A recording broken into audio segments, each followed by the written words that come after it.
related parts of neo-abolitionist rhetoric and legal reform tries to become remarkably successful in signaling exploitation of the rest of the world. Anti-prostitution conceived reforms have tremendous impacts on the ground. The neo-abolitionist narrative of good versus evil portrays the impulses in distress of corporate status, rating saviors as props of gender, militarized humanitarianism, deflects responsibility from privilege, and leads to deviance of society, namely brown and black people domestically and abroad. The strong intent the abolition narrative crosses from the form of migration into a simple portrayal of victims of crimes that concludes understanding of the traffic of women being migrants to meet their own needs, responding to labor demands towards representation, such as women should be deported, rescued and deported, and the government should aggressively enforce laws to punish deviant elements of criminalization, caste big business, the state and police as allies and favors of enemies of unskilled workers, the attention to dependence of big business on cheap workers, popular unregulated labor sector, obvious structural factors push individuals into migration, under conditions capitalism and triple violated femininity, victimization of women and children, promotes women, the militarized humanitarianism, the carceral feminism, reframing trafficking, the issue that privilege can combat by supporting efforts to punish the depraved individuals made for prostitution, driving for fine sex trafficking, the sort of harmless on the institutional corporate capitalism, the state and deviant,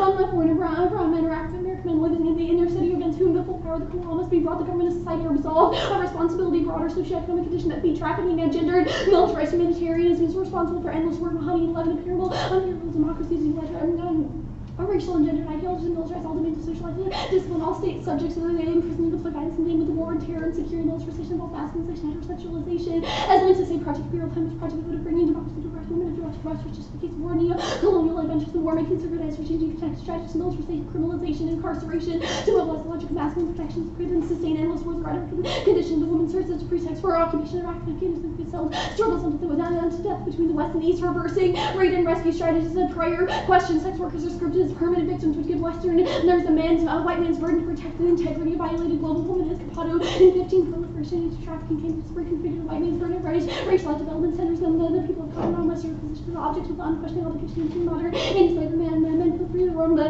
earth state and corporate abolitionist movement seeds in white guilt, distrust of black men, liberalism, not just abolitionists from this burden to white elite women. The movement focuses on the civil responsibility for and respect of the poor prostituted woman from sex trafficking, reduces the colonial materialism, reconfiguring white men, women as benevolent, the uncomfortable policy between white feminism, black, and post-colonial feminism, push aside in favor of global, feminize women, victimize women who are global inequality and wealth is acknowledge capitalism, not targeted corporations to violate labor laws, and national governments will include the West to become the problem, heavy inherent police erosion, compliance with hegemonic capital, Western capitalist in this room. Research and regulation produces more criminalization, leaving inequality intact.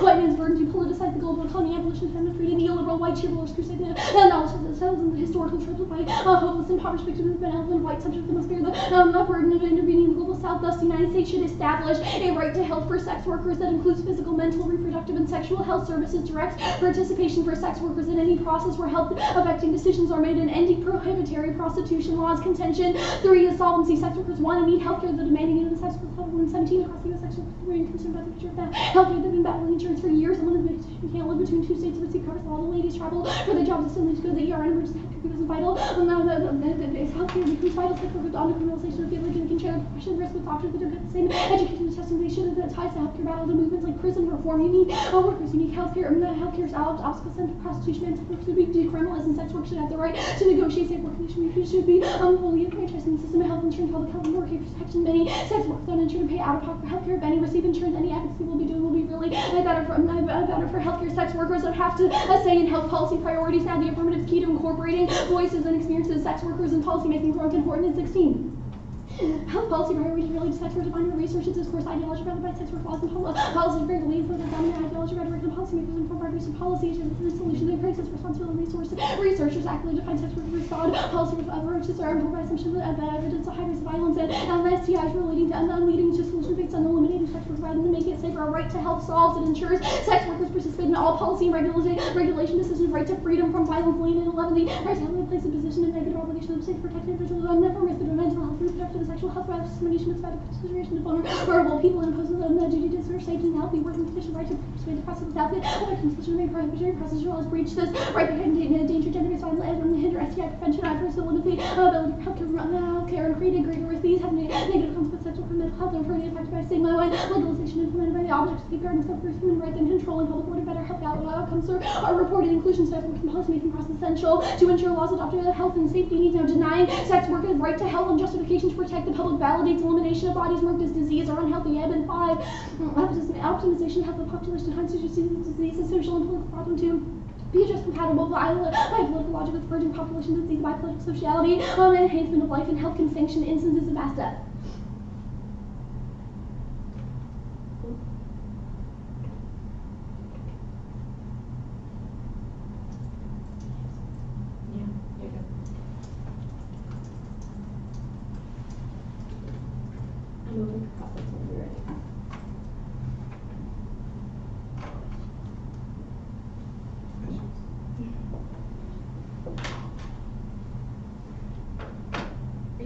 Yeah, no second.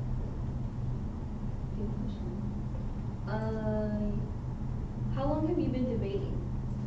This will be my 7th year. Oh wow. And both of y'all? If y'all want to both? Oh, I started as a college novice, so I'm a little bit more than 3.5 years. So that's kind of where we are too. Why do y'all choose to spread? Okay, can I answer you or asking Sarah? Okay, we spread because, well, with this app, we think that there's a lot of arguments about abolitionist rhetoric and reasons why it's bad. A bunch of our evidence talks about why putting that forward and deconstructing that type of abolitionist narrative is important.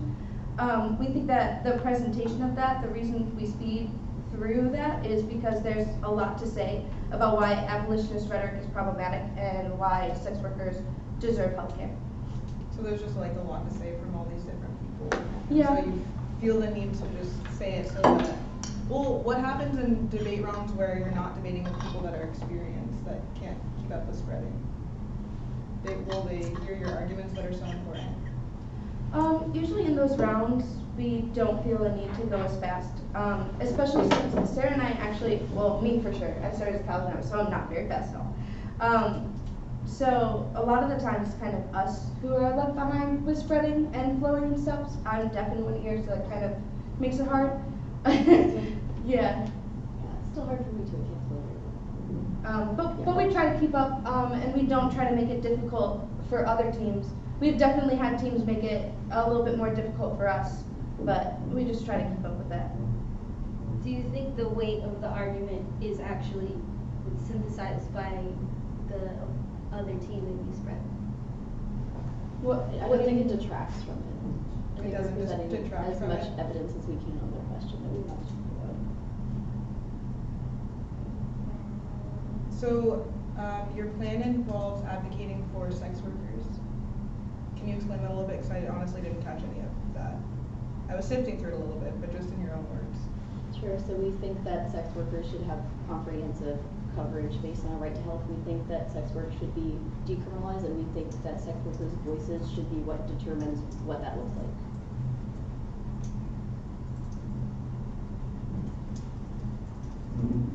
I can elaborate a little bit on that too. Right now, the conversation about sex work has been hijacked by abolitionists who believe that all sex work is violence against women, which pushes out the voices of sex workers who are like, no, actually this is not violence, this is my literal job and I choose to do this. And that type of conflation means that people who are actually coerced into doing sex work are always kind of papered over. So that distinction matters to tell the difference between those two people, the people who want to be sex workers versus the people who are coerced to be sex workers.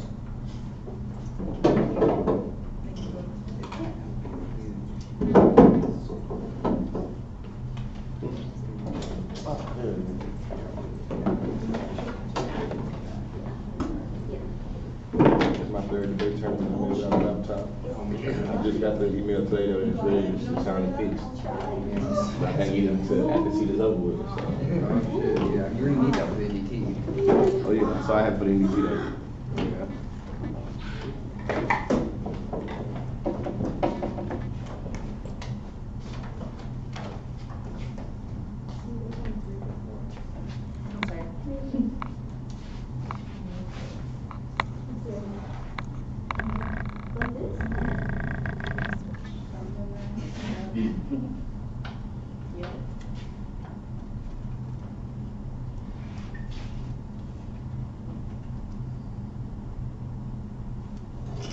We sit. It's more audio. Oh, gotcha. I mean, these papers I need. He's big. Just all the way You can down. pull it down. Man, shout out to y'all. Yeah, I can do that. Last time it was kind of loud. Yeah, try that one.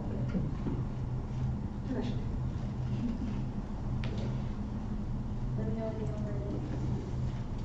Everyone ready? That you're doing it, but we noticed it.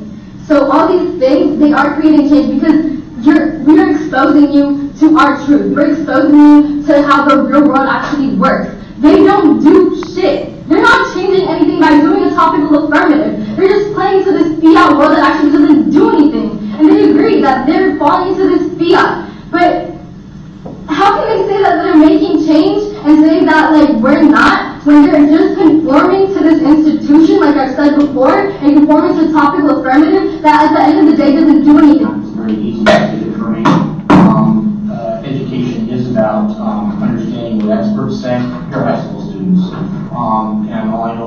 don't have a high school degree. They quote experts on the subject of narratives, and their experts flow their way, and you concede reformism. You never go to it, you drop it 100%.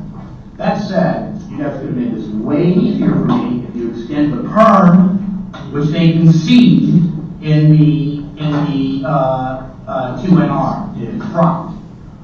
At which point in time, you get everything that doesn't relate to you, which is like everything. And I'm really offended at the point where you think, after all the notes that I wrote, that I wasn't listening to you. I'll bet you money I have more words on my flow than you do on yours. You want to go for that? Because you'll lose it. That's not what she said. Okay, I'll tell you what she said. She said, and that's not what we happened. noticed she said, judge not listening, judge is a form of microaggression. The way you roll your eyes, your out. body language. Pardon? The way you roll your eyes, your body language, your size, as soon as they said I get it. do. I get it. We're going to really have to agree to disagree about this. You certainly shouldn't press me. You know what press are? Okay, I feel like that's a little unnecessary. You certainly shouldn't press me. You know what press are? Okay, I feel like that's a little unnecessary. Glad that you felt offended because that's how I feel every day of my life. You said it. You said it. Don't be a judge. Don't be a judge in this space. You're going to think about their existence and your words and the harms of your words.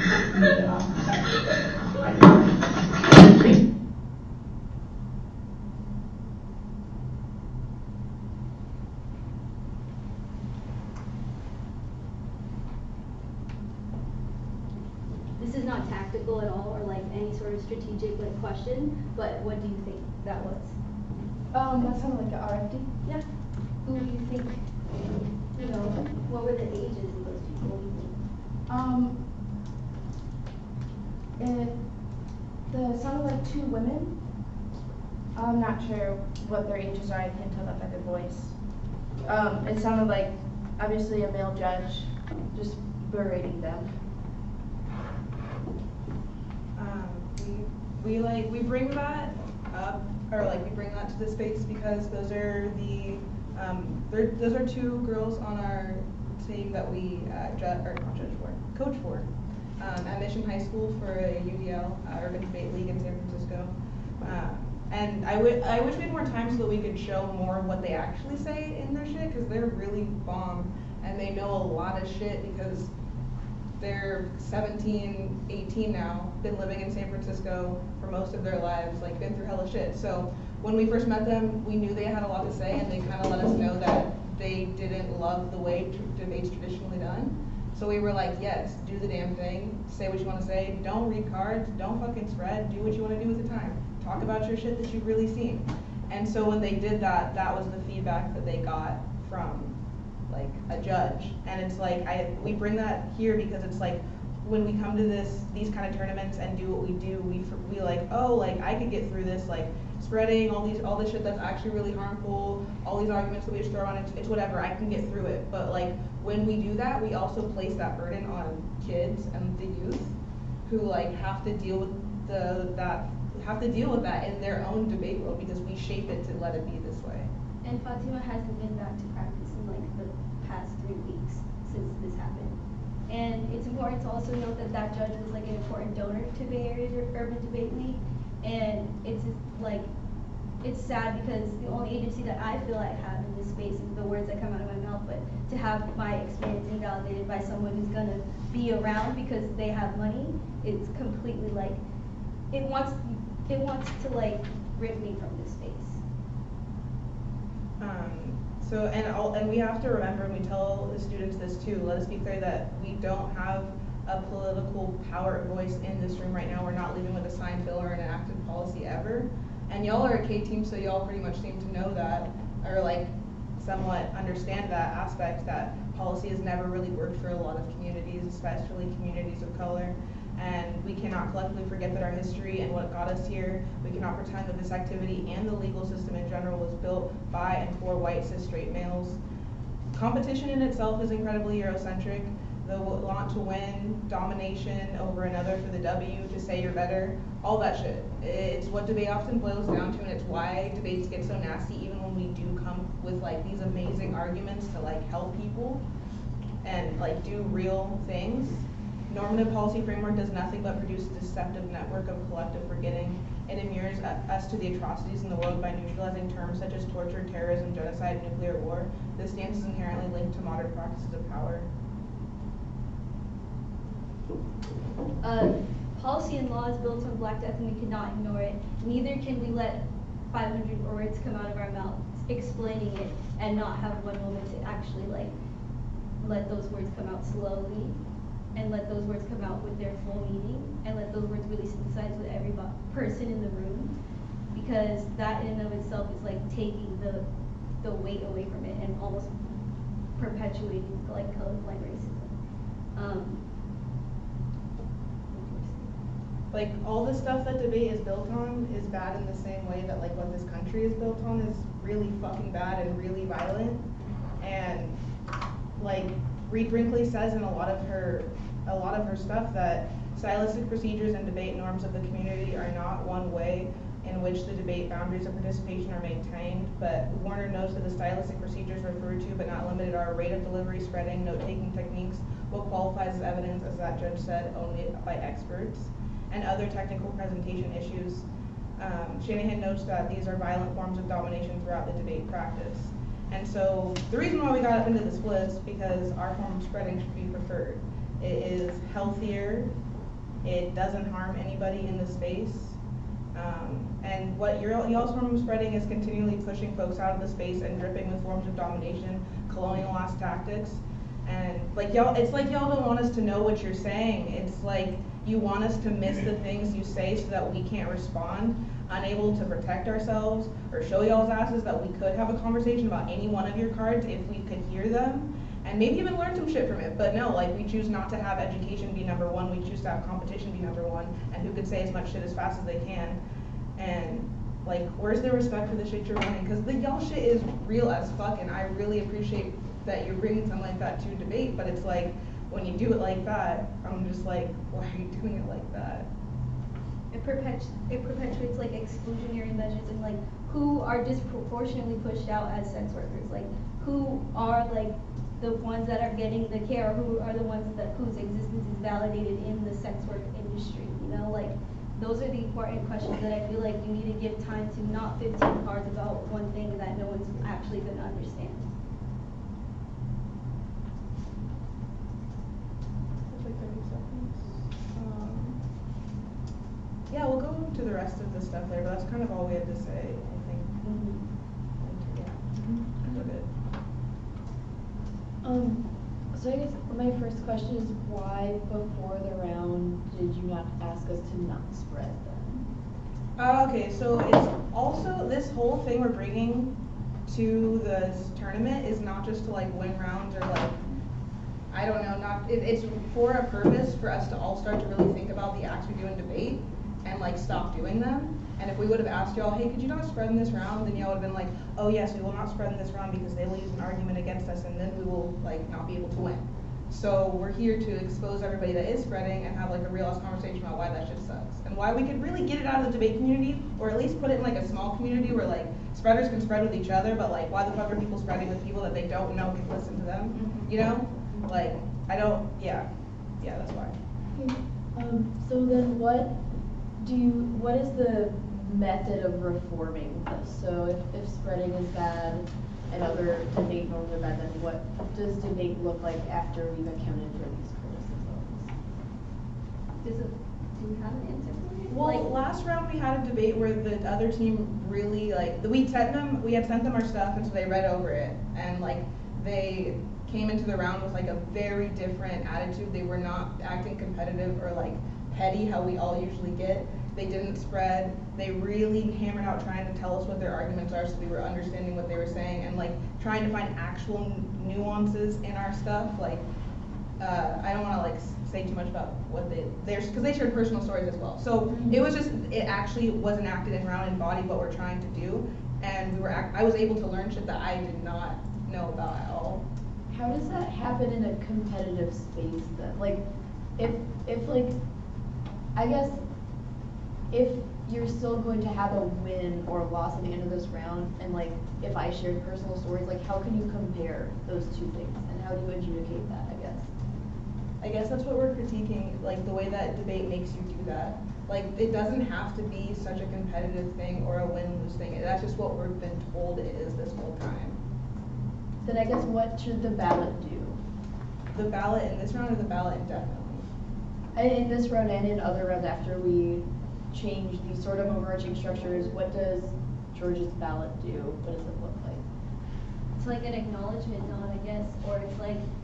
But who does it go to, I guess? Like, if you win and two people share, like, personal stories, why do you win? Or why does anyone win if they shared a personal story, I guess? Like, I think it's good to incorporate these things. I don't know how you would, like, compare them to one another. You know how, like, if you're trying to debate, or trying to, like, explain debate to your mom, and they're like, why'd you lose that round? And you're like, oh, because the link impact, well, you know, like, when my mom thinks of debate, she thinks like I'm sitting with someone talking about my politics, right? Yeah. So why can't debate be like me talking my politics without me having to worry about, oh shit, does this link to the, you know, like.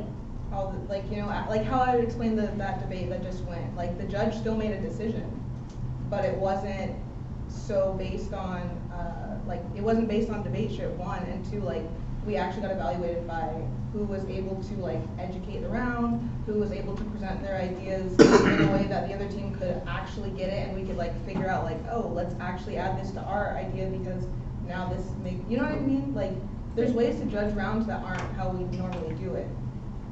Okay, I think, do you need that? No. Do you want to try to start?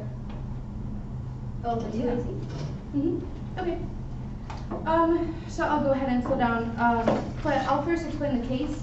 We have an essentialism contention that talks about status quo abolitionist rhetoric.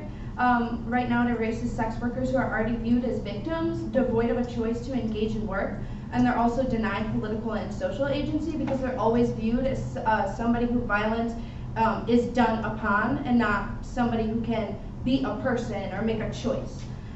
This is especially true for trans, gay, sex workers of color who are always written out of that narrative because sex work is, under abolitionism, is preserved as like the white femininity that needs to be saved. And that means that other forms of sex work are always pushed to the side. That type of pathologization leads to increased policing where sex workers who are like street walking, they can get arrested for having unused condoms on them. They can get arrested for like undercover cops are always after them. They monitor those places. They can't get healthcare services because the trafficking laws in the United States means that if they go to a doctor and they're like, hey, I'm a sex worker, those doctors have to, by law, call the police. And either they get arrested as a sex worker or they get interrogated about who is trafficking them. And those type of laws means that sex workers never actually go to get health care. So we think that a right to health solves. Our piece of Lyon evidence talks about a right to health outside of the context of like medical services. It talks about a right to health includes things like protecting the human rights of sex workers, protecting their working conditions, or like the access that they have to medical care, or that they shouldn't have to pay out of pocket for those things, because those all impede health. It's not just about, you know, do you have an asthma inhaler or not, but like, is your job safe? And like OSHA regulations, for example, if you're an accountant and, you know, some fuck shit happens at your accounting firm, like, you have legal recourse to sue. Like, you can say this is an unsafe working environment, but sex workers have no way to do that. But giving them a right to health not only gives them that legal change that they can go about doing it, but it also means that they're not afraid to come forward if they want to. Because the affirmative then has a couple parts to it. So a right to health decriminalizes sex work by removing prohibitory penalties, which means they can't be arrested, no fines, no jail time, etc. Gives them access to medical services, and has the state give positive and negative state action to protect their human rights. We think that debate is a uniquely good space to explore this because this is an argument that's not politically feasible in the status quo. There's no fucking way Trump's administration is even gonna consider or look at something like a right to health or a legalization of sex work because there's so much stigma against it. But we think that talking about that and talking about, the struggles that they face, the demands that, sex workers have in the status quo, our Sutherland evidence talks about there is a bunch of sex work activism happening right now that they want health insurance, they want health care, they don't want to have to pay for it out of pocket because they can't afford things like medical services.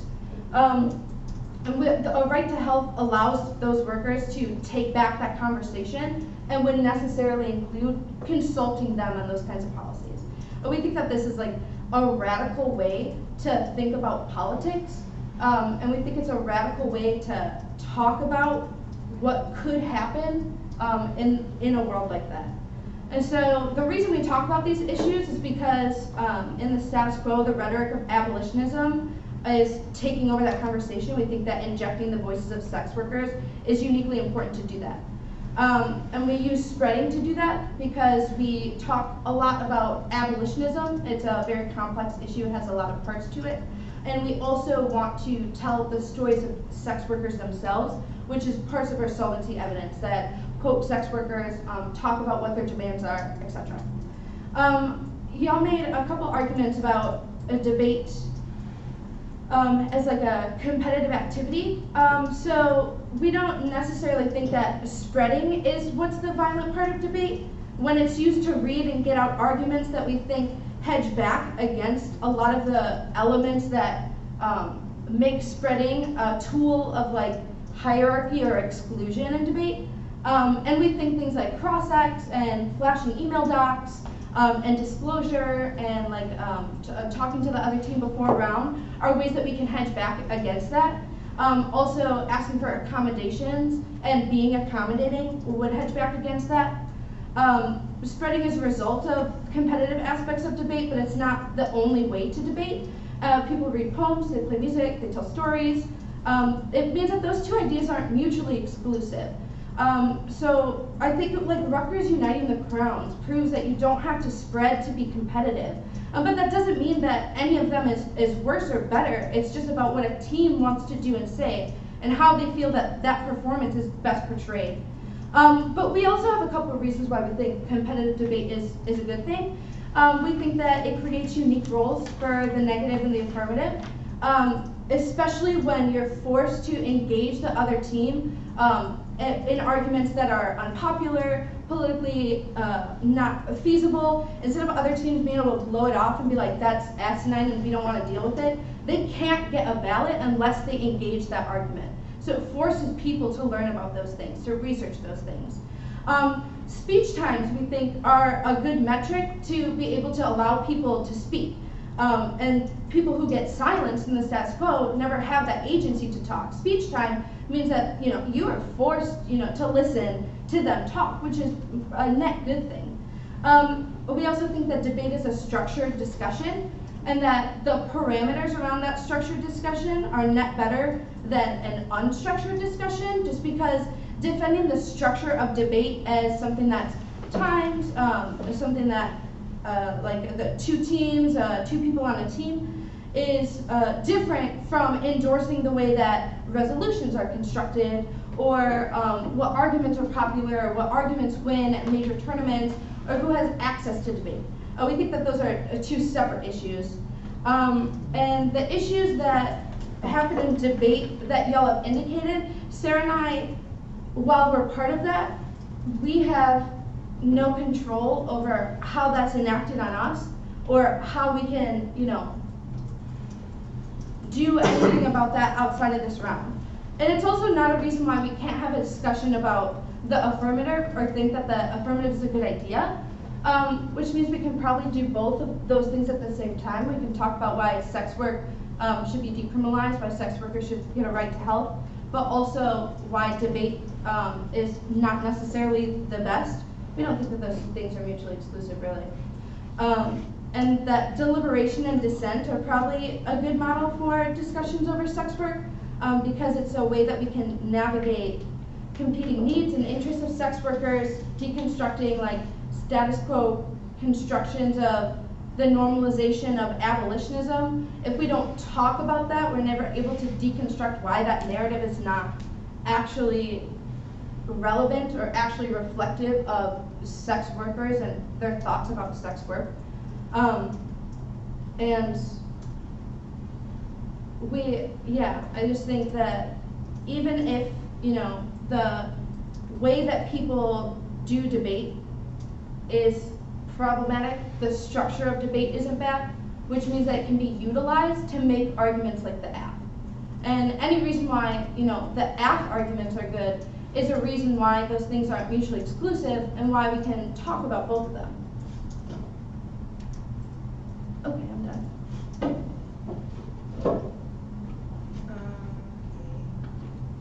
Can you explain a little bit? Can you explain a little bit more about why the structure of debate is not bad? Sure. So I think I was trying to make a distinction between the way that it's structured, where there are two teams, there's speech times, there's prep time, and cross-ex where you can talk to each other, and that's a way that like Sarah gets a guaranteed chance to talk and she's not silenced over, or like Jessica gets a guaranteed time to talk and is not talked over, or that you are not forced to give a speech that you're not ready to give because you can use prep time. And people use that format to do bad things, but that doesn't mean the format itself is inherently bad.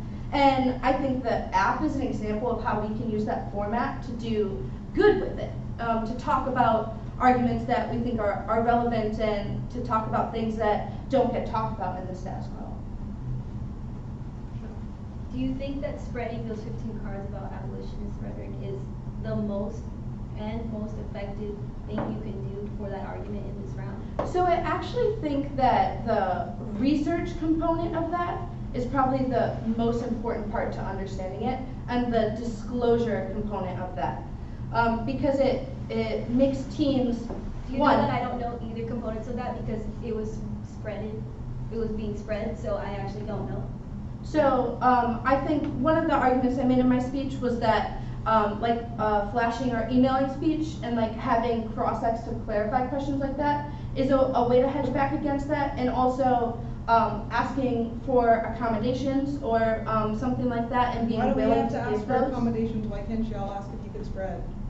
Well, I think that the way that we performed the app was a specific way because we had arguments that we wanted to read and get out. The only way we could do that was through spreading. So we'll defend that our performance of that was a good thing. We think that reading those arguments was necessary to get out all the components of why a right to health is so necessary for sex workers. But I understand what you're saying about why that might not be as accessible, which is why we do why things did you like. just defend that your performance of the app was a good thing? Well, because of the arguments that we're reading. We think that those arguments are relevant. Yeah, they don't have to be bad arguments, but the way you perform them can be doesn't have to be that. You don't I'm so confused why you know it's bad, but you still think doing it's okay. Well, I'm not saying that it's bad. I'm just saying that it's not the Does only it not exclude version. people from the space? Does spreading not exclude people? I think that there are a bunch of different ways to debate, and it doesn't necessarily mean that it's exclusion. It just means that you should defend the type of performance you're doing. And so our defense of that is that we had a lot of arguments. I'm sorry. Defend it even if it's bad? No, we're defending our performance. Mm-hmm. Yeah. Even if the performance is bad? We don't think it was bad.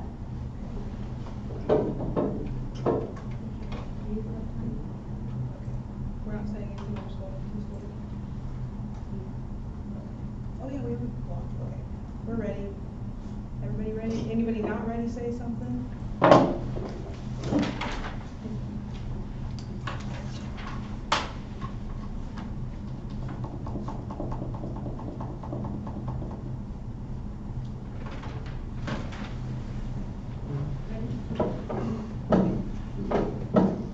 Did y'all go to swings? Our school doesn't have one. Got you. I feel you. I know you went to swings, but you're a lot of the reason why we started doing this kind of stuff, but we'll get more into that later.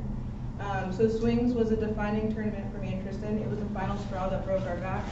For all of our backs have stories that no books have the spines to carry, says my girl Ruby Carr. We realized that if we wanted to see the change and debate that we were trying to achieve with our arguments, we needed to be clear, we needed to be transparent as fuck, speak out the actual truth and tell our stories, the whole ass story and not just pieces of it to build an argument, acting like our whole ass experience is somehow dissectable from ourselves and we can separate out versions of ourselves in order to perform. Fuck that.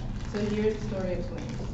Round one. Round one resulted in a W, well-deserved only in the sense that Jessica and I eloquently and effectively talked our shit to a judge who actually gave a shit about the arguments we were making and wasn't focused on the game-like tactics that debate sells to students to divorce us from the intensity of the issues we are trained to speak about. That W was something we could care less about in the bracket system, but more as small means of acknowledgement by someone who sees this activity as inherently racist, elitist, capitalist, etc. The W serves as a nod to the women in the room who are unafraid to call out the institution and debate as an extension of said institution, and refuse to engage with the unhealthy and toxic aspects of the simulation. We already deal with this bullshit outside of this intricately nuanced, racist, sexist, exclusionary, ableist, etc. activity. Why would we willingly partake in such damaging norms? Round two was the opposite, yet strikingly typical experience. A judge who had obviously internalized misogyny with something to prove displayed a perfect example of why the Piper Chapman type should not and cannot ever be trusted with embodied knowledge and fruitful ideas of debaters who are using the skills they have managed to attain to actually do the shit that she should be doing, instead of teaching us how to prep and know the weaknesses of our opponents, undermining our knowledge of systematic oppression without understanding their transparent advantage/privilege orientation in the current system. The judge had the boldness to claim to be appalled at me, because I was not going to act like the judge's RFD is the final word count, supreme and unable to be called out. Guess what? You should be the first one to be called the fuck out. Take your paradigm back to wherever your ass came from and do something for your community since you know so much. Immediately after this round, it became too clear just how fucked up and complacent debate is brainwashing us to be. This is not to say that debaters are not revolutionary outside of this activity, but the moment competition is introduced at a certain level of power is attainable, one is attracted to it. It makes sense considering we are surrounded by this mentality in all facets of our society, but the extent to which certain debaters will go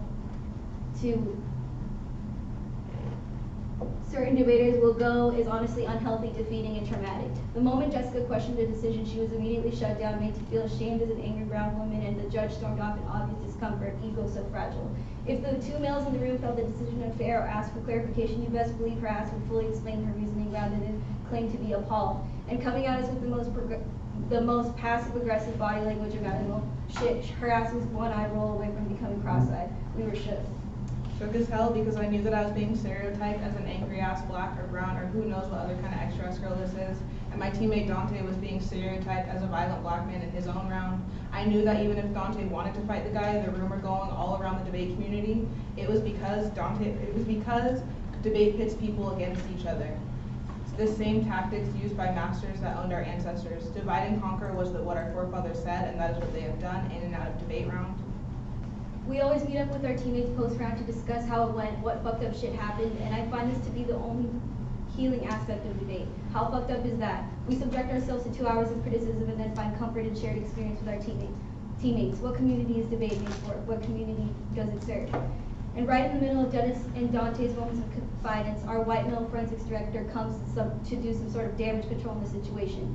Quote, we need to talk ASAP, taking Dante away. This was also the moment I realized that in this activity, white saviors are an unavoidable aspect of such an unhealthy activity. This mirrors the atrocities we face in real life. This makes me question, do we have agency? What's our voice? As Dante leaves, Dennis tells us debate is the only thing keeping him from taking his own life, and that jogged it all back for me.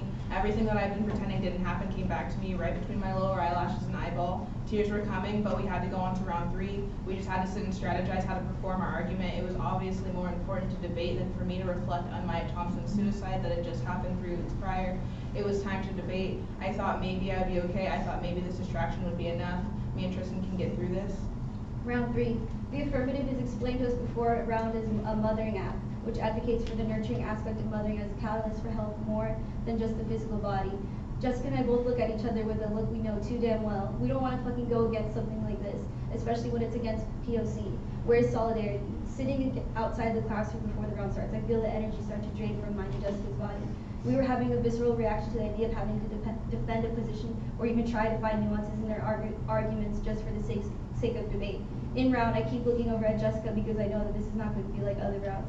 I hear their coach mutter to our opponents, "That's all you have to do to win. I've seen them debate before." I could feel tears again. Why did I want to argue or prove my point to people who go through the same shit Maya went through, who feel the same pain and themselves may have contemplated their own life? I didn't have the energy, and then it was showtime. The 1AC was given. They were talking about mothering and how important mothers and females are to the society, and how we must put more importance on that. It was like the universe was screaming at me. Bethany Thompson, another mother to me and Maya's actual mother, stopped mothering all of us around 5 years ago when her life and marriage fell apart and depression sunk in. Maya did not have a stable life like the one we all shared when our moms were best friends, and we spent all our holidays together. These flashes of childhood memories kept flashing as they read their speech. What happens when you do not have a mother? I asked in the cross-ex, holding back all my tears. You just have to find one, or you find it in yourself. And they were just answering for debate, of course, so I couldn't be angry with them. But in that moment, Maya appeared in the room, sitting next to the judge with her fake blue contacts, straightened hair, flawless beat-ass face. She stared at me saying what I already knew. She had searched so far and wide for her mother, or for fucking something. She searched so deep inside herself that when she couldn't find it, she looked for it off the Golden Gate Bridge on December 17th, 2017. That debate went on even after me and Tristan used our 1NC to explain how rough this day had been and that we only wanted to have a conversation, not a high-stakes debate. The other team declined, saying, "We came to debate. This is what we have been preparing for. We don't want to miss out on what we can learn from the way y'all debate." And when they continued fighting on, I could hear Maya's voice, "Fucking bitches," she said, and I think I laughed out loud in between tears. Not only was there an absence of any nurturing in round, one of the people I care about most on this damn planet is going through immense pain and no one is fucking paying attention. I began to break down. I couldn't help my voice from wavering or the tears from falling down my warm cheeks. I remember apologizing to the other team and saying we couldn't give them the round that they wanted or the round that they thought they would have. We walked out for fresh air and knew this was not going to be a good tournament or that we couldn't finish swings. They insisted on staying to debate because they came to debate, but that was probably the most unhealthy thing to do. And I wish I wouldn't have been so emotional and I could have actually expressed to the team and the judge why it was all so hard. That one of my only black friends in the suburban ass town that I come from and who became a sister to me that I literally grew up with had just committed suicide. And even deeper than that, in that space, all I could think about was like the lives in there and like how we don't ever talk about that shit. I was scared for Tristan and for Dennis and for Dante, for the opponents, for the judge, and just wondering if they are going through anything that I'm just ignoring because I want to be doing debate right now. And all I kept thinking too was the different arguments that we've had through debate that we don't actually like really talk about, because Maya's suicide wasn't an accident. Maya's also a black woman, so she is like, this is what happens, this is what they do, and they killed our ancestors with slavery and lynching. They kill us with guns when cops murder our brothers and sisters. They kill us with gangs they have created and hoods they have built. They kill us with food deserts when no one can get a healthy meal. They kill us with diseases when they poison our bodies and neighborhoods, and they kill us with suicide when they force us to hate ourselves and each other. And that's all shit that I've talked about in debate this last 4 years, but it's like shit that we never actually like say. It's coded in policy, which like divorces ourselves from the actual like intimacy that people in the very room that you're sitting in are dealing with at that moment. And so we decided that we have to change this shit, and we can't keep pretending these things aren't happening. We need to change change our communities, and debate is one of our communities, so we have to do something. Oh, we didn't get to the part about you, George Lee. Do y'all care to hear that? It's like, I can say it in like 5 seconds. Yeah. Okay, so basically, it was the shit. It was like shitty, and we were like, we're never doing debate again. Fuck this shit. Like, the fuck? Like, why are we doing this? And then you were like emceeing the fucking awards, and like you said those 3 things, and I'm not kidding. We were like, the fuck? Why is he saying this? Like, this is exactly what just happened to us. Like, don't throw the baby out with the bathwater. All that kind of stuff. All that shit was like very encouraging to stay back in debate, and that there's folks like you and like people that don't. Yeah. The 3 things that you said, like the use debate, don't let debate use you. There will be people that you fuck with, and there will be people that you don't, and don't throw the baby out with the bathwater. That's what we wrote on the board at practice the next Friday. Next 2 Fridays. At Bottle. And that's what we told our 17-year-old girls, to like give them encouragement to be like, this is an activity that you can use to your advantage. You can like use this space to be beautiful. And that's the reaction they got. Was that? So thanks. We've been like trying to come up to you, but then we get scared. So we're happy that you were finally there, just so you say that. But Yeah. that's the story. We open for prospects. Okay. Do y'all think that the competitive aspect of debate is why it's unhealthy, or is it the people and the judges that are in debate?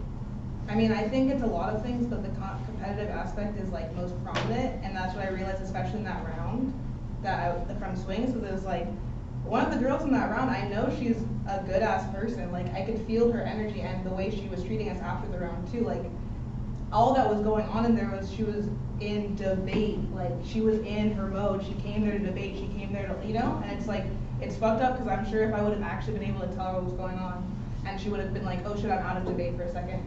Hey, how are you? So I think it is the competition. Okay. Okay, I have a question. If the competitive aspect of debate is removed, what is the best way for us to go about, or like for a judge to go about adjudicating a round between two teams? Adjudicating? Yeah, like just judging and deciding, yeah. I don't know, like, let's do debate like a debate, like when you get into an actual argument with your friend, or you get into an actual argument with a stranger on the bus, like why does debate have to be so removed from how we actually speak with each other? Like, removed to the extent that I can't understand 9 minutes of what you're saying.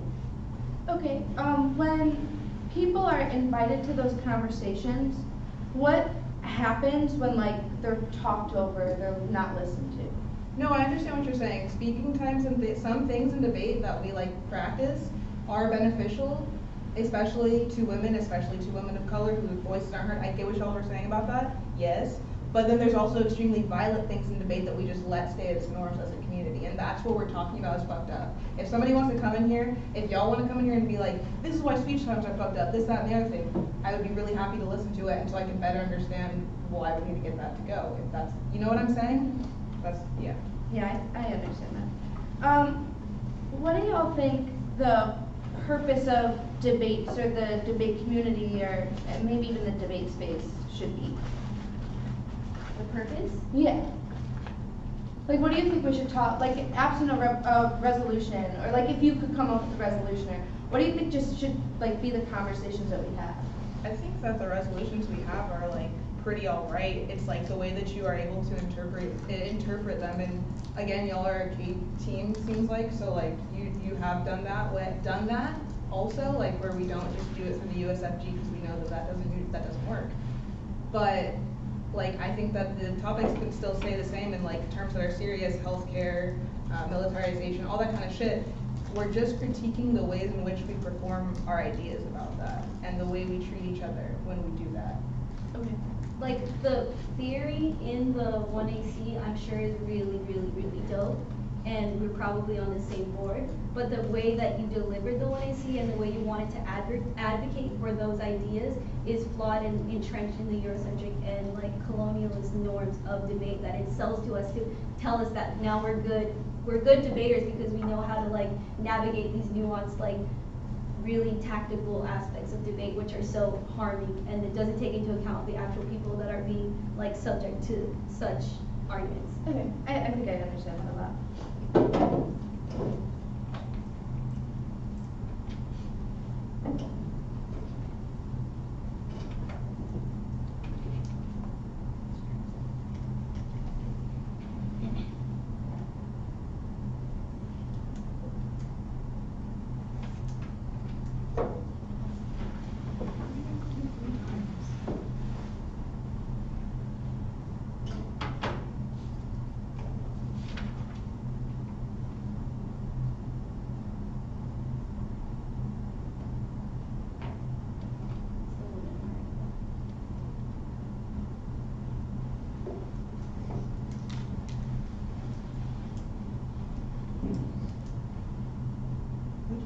It's the one in our right now. Oh fuck, I'm so sorry. Yep, ready.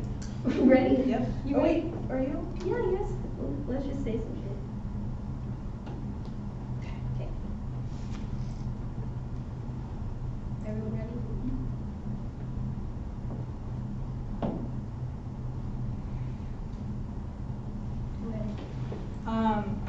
Okay, so I'm gonna answer a lot of the stuff that y'all said now since we took up that whole last speech for the story. And we brought the story just to like make you guys realize the real like the harsh shit that happens in debate. Because like the video of the high school students is like one aspect of it where the judge is fucked up, and then that story is supposed to be the other aspect of it where y'all's opponents are fucked up. You know what I mean? So it's just like it's in everything. It's not just one thing. And then remembering the body's stereotyped and criminalized most as sex workers, and you did a good job of like bringing that in and like talking about the different things that you know about. But I think it'd be really important to make that a big deal in your first speech right off. And I also think it's like, I don't know if it's really possible with what y'all have presented so far to say that you solve for doctor relations or solve for like any other issues that having healthcare for sex workers doesn't actually like do anything with. Like a piece of paper saying that certain people have healthcare doesn't mean that people are going to actually utilize that, because there's things like Tristan had brought up in the last round. If you're a Guatemalan person and you need to go to the doctor, you have these healthcare rights, healthcare benefits that y'all have presented. What happens? Like, what are y'all doing for the fact that there was like just recently a bunch of shit that happened in Guatemala with like the health? It's not called the health industry. It's like the Guatemalan experiment, like with the military, and how it like people who are already marginalized, and then maybe a Guatemalan like immigrant who turns to sex work as means to survive. How are they supposed to trust the USMG, and how are they supposed to trust like the access that they're given? You know, like giving access doesn't always mean like giving equity, like especially if the performance is like perceived as spreading, and like the people who have access to listen to this and the people who can understand this are like already there's people pushed out by just the performance. And so it's like if you're pushing people out with a performance but continually saying that it's good, then won't you be pushing people out with your policy if it were to come up, or even pushing people out with your ideas that you have about a possible policy one day? Because I also get that y'all are this argument that you're bringing is mostly about talking about like the politics of sex workers and like how the status quo views them and like how it's fucked up, and I get that. But if you're doing it in an exclusionary way, then don't you think that that's going to recreate exclusion? Because it's like our friend Kenya, our teammate, she came up with this like glasses analogy, because this keeps happening in debate rounds. But it's like, if your glasses have a crack or they're dirty, it doesn't matter how strong your lens is or how strong your argument is or how strong your idea is. If your shit's cracked, the way like the community we have and the way that you're delivering it, you're not going to be able to see or like do anything at all. If you really need those glasses, you can't do anything. The comprehensive coverage and giving comprehensive coverage to voices who are never heard is like completely flipped by the 1AC in the performance of the 1AC, and then defending the performance of the 1AC. You see what I'm saying? Like defending that spreading is good while also acknowledging that spreading is exclusionary, is not going to give access, or is not going to put voices in the front lines of like who actually is disproportionately dehumanized or like criminalized. And the only argument y'all given about like the whole performance and spreading thing and the things that you're protecting about debate is that y'all had a lot of really good shit to share. Y'all had a lot of really good complex shit to share that you even said is complex. And that's the only argument. You guys wanted to share all your stuff, and it's like that's still not doing anything because you're not actually sharing it with us. You're just spreading it to us. And so I think you need to like think a little bit more on that. Think a little bit more about the implications of like what that really means. Because if you really believe your shit's important, then like it being complex and spreaded, that's not gonna like make it perceivable at all. Or like even having the ability to spread those words, genocide, mass death. Like the last word of the 1AC was mass death. And like that sticks in my head and I can't stop. Like you can't forget that. And you like the ability of the 1AC to just blithely say it and say it in conjunction or like in such rapidity. Rapidity, is that a word? I like it. rapidly, just proves that like inherently, like it's not even on y'all. It's like the big debate structures that have taught you that spreading is a good tactic, or like spreading Good for education. Good spreading equals good debating.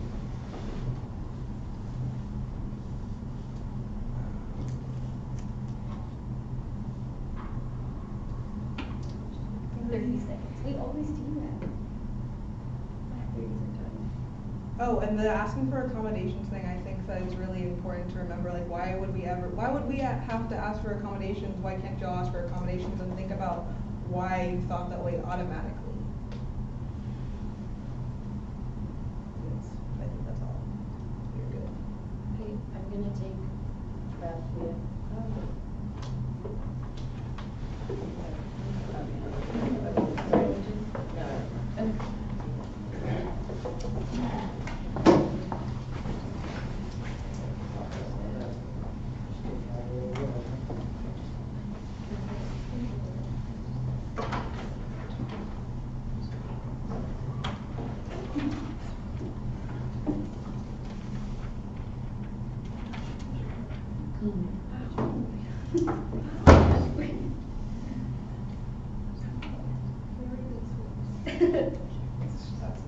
You think the split's caught on camera?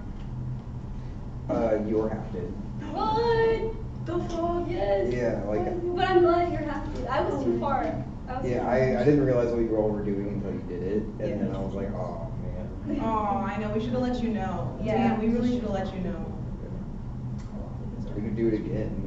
They ain't gonna spread again. They know that our form is spread. Right? It's dumb. So dumb. The day we realized that we could do this. Oh my god, after After I missed the video. that, I never want to look at that. Are you That's kidding? so cringe now. Let's watch it right now. No! It's so cute. It's so cringy. But maybe it's because me. Spare. Spare. We sound awful when we cuss, right? We don't. Do we or do we sound dumb? Do I sound like a fucking like? No, you sound so good, dude. Do I? I did. You sound so good too. Like, did you when we were telling our story? Yes. Yeah. I knew it. Interesting things just be like, seem like yourself. This is cool. Yeah. You know? Yeah, we didn't move the camera. Yeah.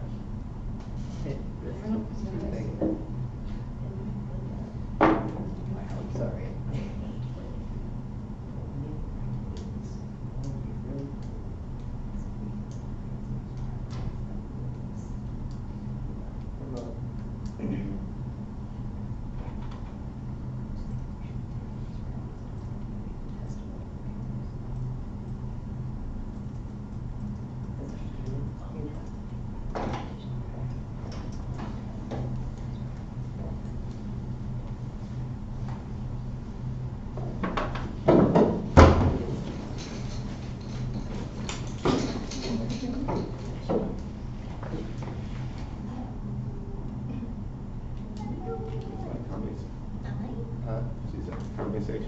There's no comment section. Turn off comment section. Boo. There's no comment section? Yeah, well, there's. But it's part of the video, man. Yeah, but Comment there's a section. tendency for like debate videos to get like go real bad real quick. I see that. So. Yeah. No, like That's no. the it- best part, man. The comment section when I go bad real fast, real quick. Yeah, no. They always do that.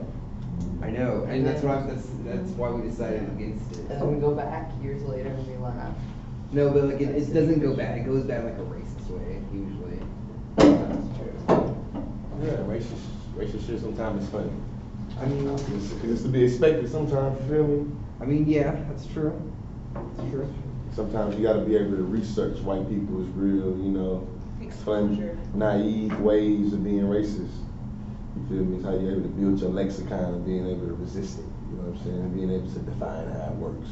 Because, you know, think about the internet, it's kind of anonymous. People feel like they ain't got to take responsibility for it. So you get that kind of unadulterated racism. Yes. Very So I guess, okay. So that makes sense. But I understand. But at the same time, it's. I understand though.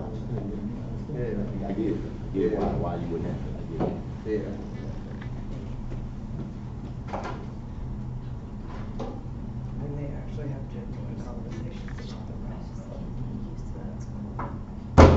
mean, that happens sometimes, but sometimes.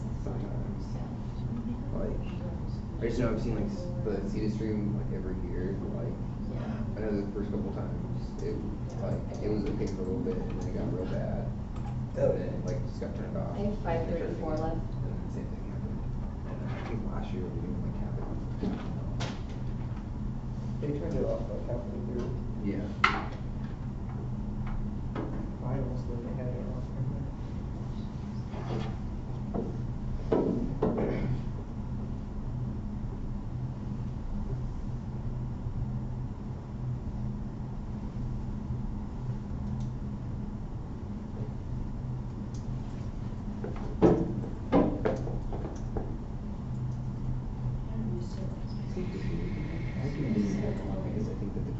Well, like this back part, like the pen came off, so it just keeps doing like a weird thing. I don't have to sew it. Every screen shuts them off, but it also it makes it like slow down the screen transition, so you know it's bringing it up. I don't know why I didn't pack socks that are like, you're not able to see, so fuck you're wearing this. I was lose all of it, the little tiny one. Yeah, well, you know what, I get annoyed because they slip off my heel and then the back rubs against it. I already have like permanent calluses on my heels. So I don't want more.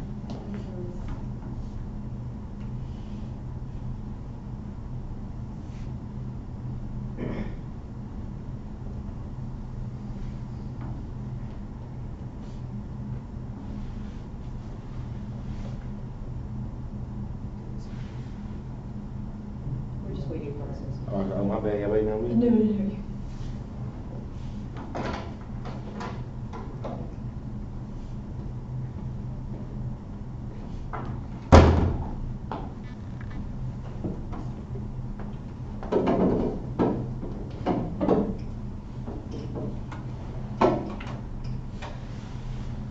Is everyone good?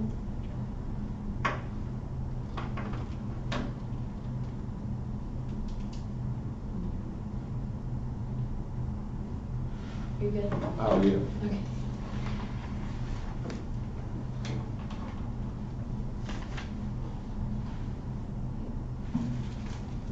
So the importance of the affirmative in this debate wasn't contested, it's just a question of the performance. We believe that our affirmative was valuable because it deconstructed the stigma that currently surrounds sex work, particularly in the context of the pathologization of sex work, how sex workers are always thought to be diseased bodies that need to be criminalized to protect the broader populace. We're saying that that's bad. We should deconstruct those narratives. We should also endorse decriminalization, which the fact that sex work in the status quo is criminalized disproportionately impacts particular bodies, specifically women of color, trans folks, who are more likely to be targeted by the police. This also serves as justification for police raids, but also foreign interventionism on the basis of narratives of victimized women. This is also the way our prostitution laws operate as well. We're saying that the presentation of specifically sex workers' voices in academic spaces is uniquely valuable. That's a reason why the performance of our 1AC is a good thing, but it's also a reason that the research process is valuable and that the narratives we deconstruct are important things. So the question then becomes, what is wrong with the presentation of this in the debate space? So I think that some of these issues was made clear in the negative blog that these are endemic issues to debate, and we don't believe we should be held personally responsible for normative structures of debate. We're saying that that's a bad mechanism for adjudicating the round, and we also believe that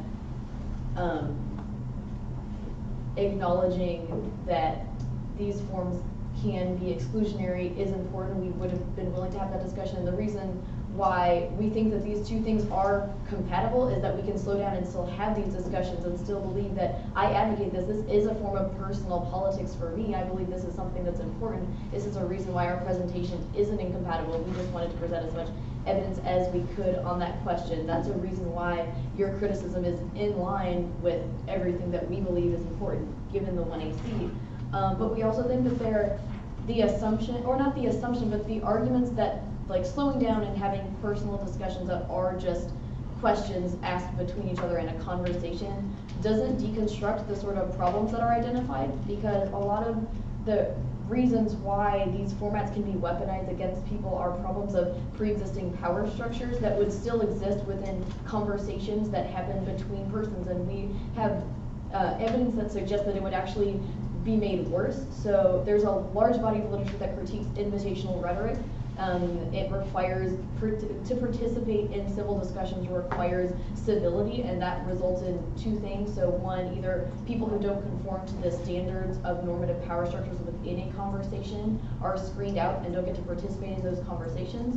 So that means anyone who identifies with the points brought up by the negative position but doesn't want to participate in these politics gets left out of resistance or discussion. But it also means that people get to enter these forums, but they also spend the entire time being policed by the domineering purveyors of people who impose these power structures in the first place, and they lose their will to resist. So those are reasons why having normative structures in debate can be valuable, specifically for deconstructing the problems with it that they say is problematic. We're saying that that is something that's compatible with the affirmative, but it's also a reason that those forms of conversation can be bad and devalue certain positions. Which is a reason why some certain normative structures of debate can be valuable. They think that speech times are something that's good because it allows people to speak. We're saying that that is true, and that's a reason why our performance is a good thing. I think the other argument that they go for is that personal stories are important. I think I indicated that that's something that Sam and I at least believe is something that is true outside of this round. It's not something we just do for fun, for debate. But I think in cross, as I pointed out, I don't understand how you would adjudicate a round where everyone just talks about personal experiences and only has a conversation with each other, because one, well, you would have to decide whose personal experience is more valid than another's, or which one outweighs the other. And if you're just having a normal conversation about things you've experienced that are worse in debate, that forces the adjudication to happen on the basis of whose experience was worse. Because there's always going to be that competitive aspect to debate. The reasons why negative agrees that things like speech times can be good, that implies that those sort of competition will happen anyway. So, and there's going to be a win or loss at the end of this round, and we're saying that the best method of adjudicating that shouldn't be to devolve to comparing personal stories, because we agree that your experience is absolutely valid. And I'm really sorry that you experienced that. I don't think that my response to that should be then me weighing my own experiences in debate against that. So these are reasons why depersonalized, to an extent, politics can be good and can create less violent spaces within debate. And we think that that's a reason why our methodology is the best meeting point between those two things. We don't think that a lot of the things we do are sort of the same things that teams like Northwestern do necessarily. We're saying that we're compatible with your criticisms, but there's also, yeah, absolutely. I also think to defend our performance more, a lot of the times conversational debates or debates where people are personally invested in what they're saying leads to this kind of violent attachment to the ballot, where if you vote them down, you're not voting down their arguments, you're voting down like their poetry, their music, them as a person, their identity, and that's rough for people, and that's hard to digest. And things like spreading is a way to be like, it's not that my argument or me as a person was bad, it's like the way that, or, you know, it's not that my identity is something that's rejected, it's my argument was rejected. And that performance is a safeguard against people always feeling like it's not their arguments that are voted down, it's literally them, which could be violent to them.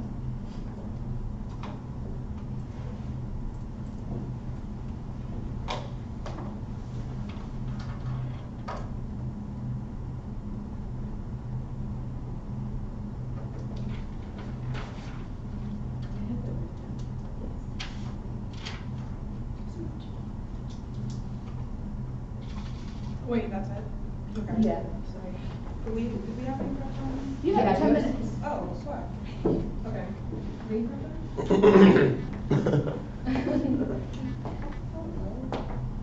Okay, wait, hold on, we'll check. Read this. We'll take some prep. Oh yeah, sorry. You shouldn't actually drink all of that. We just have to be done by 8:49. We're gonna be done way.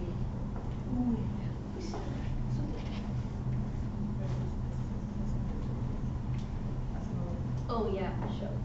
That's the moment. And also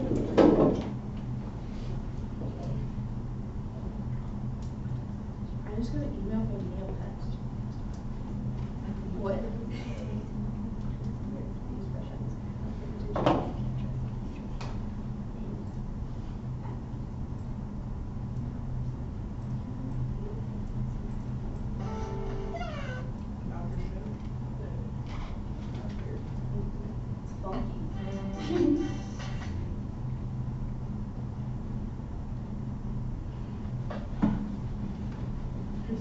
Yes.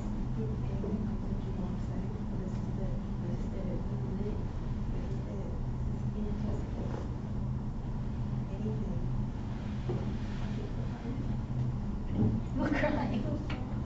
Don't cry. I know.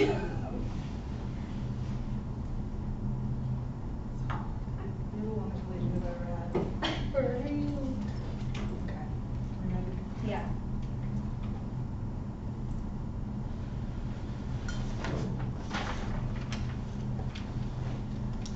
Everyone ready?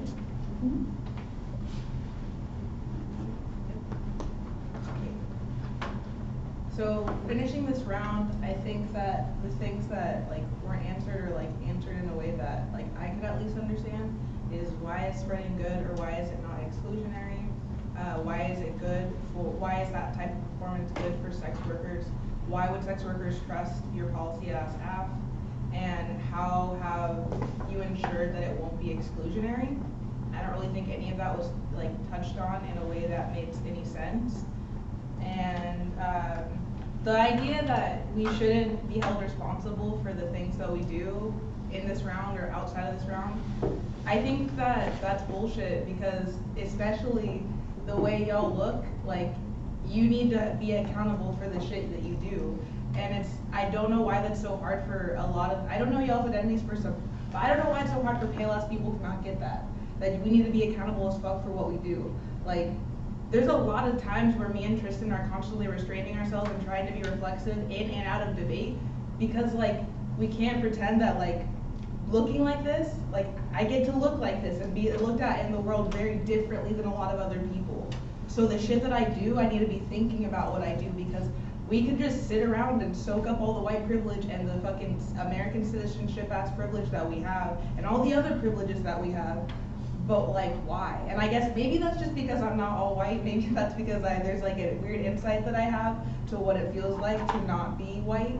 Or maybe it's because like I never get to own that. Like, I never get to feel the power of like being white and soaking up all that shit. But y'all need to check yourselves. I don't know why the fuck you think that what you do shouldn't be like, you shouldn't be accountable. Or like, it's 2018. Saying like having personal narratives and like being attached to your argument and then getting voted down on your argument feels like a personal attack. Like, duh, it fucking does. And we've been doing this for 3 years, and it always feels like that when we share ourselves in this space, in a space that we get to talk, and it's 6 minutes, 9 minutes that are allocated just to us, and to get it voted down on, and then to encourage young girls to do the same, and then to get their voices like invalidated. It just like, and then you to perpetuate the whole like, well, it's just the structure. Like, it's bad shit after bad shit after bad shit. And the privilege of like not even realizing that you're not personally affected by your argument, and if the judge voted you down, it's not a vote on your identity, it's a vote on your argument. It just proves that like you're detached and like you aren't like taking accountability for what is actually coming out of your mouth, which is really fucking serious, which is the Reframing literature of like forgetting, like normalizing terms like war and torture and genocide and mass death.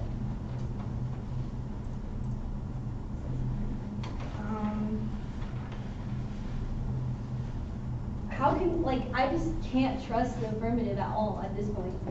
Like, nothing that they say, or like, I find no redemption in the performance of the affirmative, in the sense that like, we've already brought forth all of the harms that they've been perpetuating and then defending their performance of how like exclusionary they're, like, who they're at, the exclusionary aspects of everything that they've just been saying. And we brought like sound, which is like special that we need to think about. Sound affects people differently. We brought a very personal story because it's like, again, we don't wanna be tactical or do this for the damn W or anything like that. It's actually to try to change our minds in round, and it might sound harsh, and I'm sorry if it sounds like I'm calling you out. We're towards the end of the goddamn round, and a lot of shit y'all said had pissed me off, so I am sorry if I'm saying anything that feels like I am completely rejecting like y'all's like existence or ideas or whatever. I'm just saying that you need to check yourselves, and I think that this could be something like really important and really cool, but it instead it can't be. And like still trying to squeeze in like I just noticed that I wrote this down, like that you want to do the negative and the affirmative, like permutate after we've been going over and over and over and over. Like it's exhausting going over how bad spreading is. It's exhausting telling you how it affects us. It's exhausting showing that video, having that video played overhead 8 times a day, explaining the story of swings 8 times a day. It's like so draining, and like if you can't see the unhealthy aspects of that, then you shouldn't be able to advocate for people who are actually fucking dying because they're trying to survive through sex work.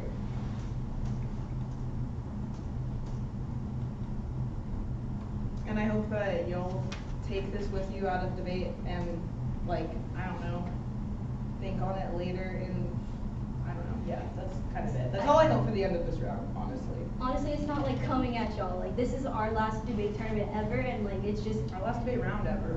It's just everything that like over the 3 years we've learned and unlearned, and like we're trying to coach and we're trying to be this, we're trying to uplift the students who have like been faced with.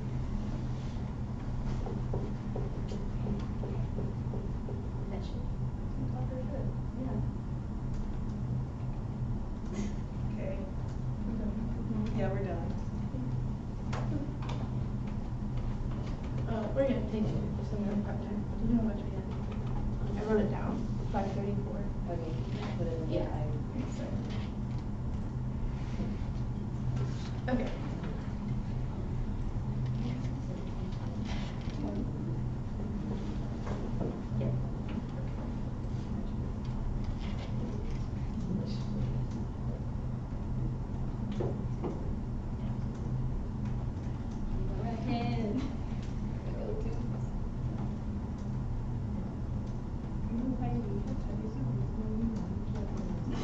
Teddy's not the reason why we do it.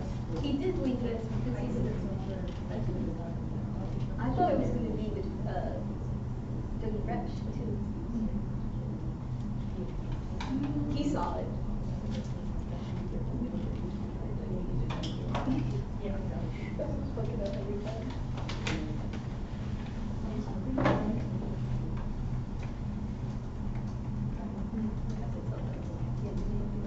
Oh, we need to call them.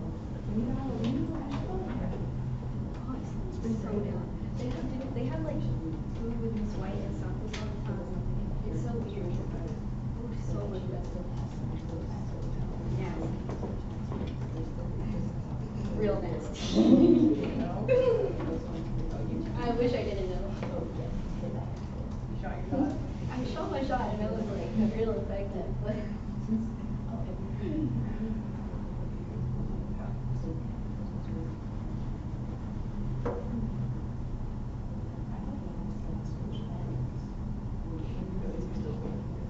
oh my God.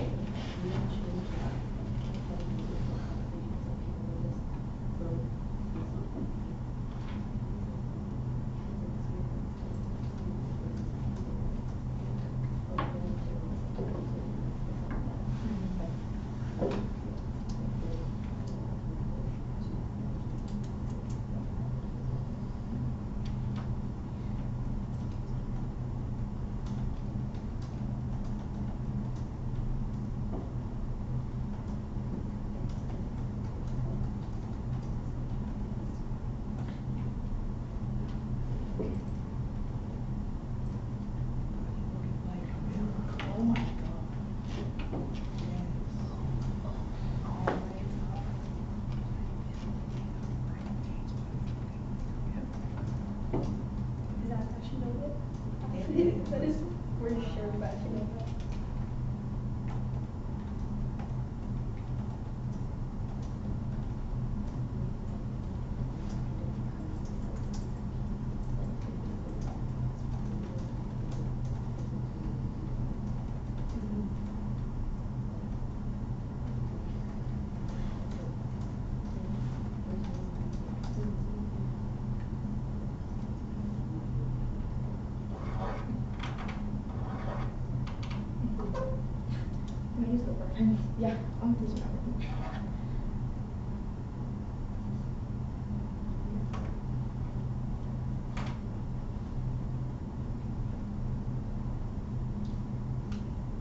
This guy.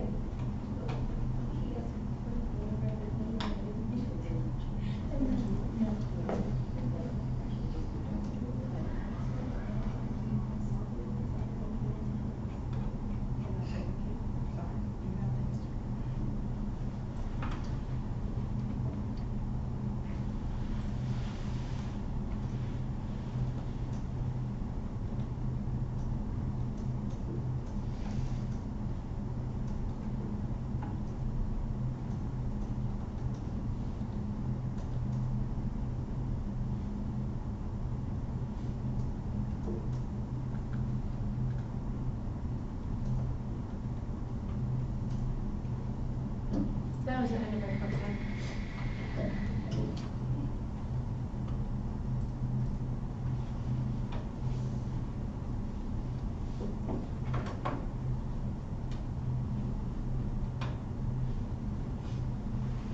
I'm ready with the video.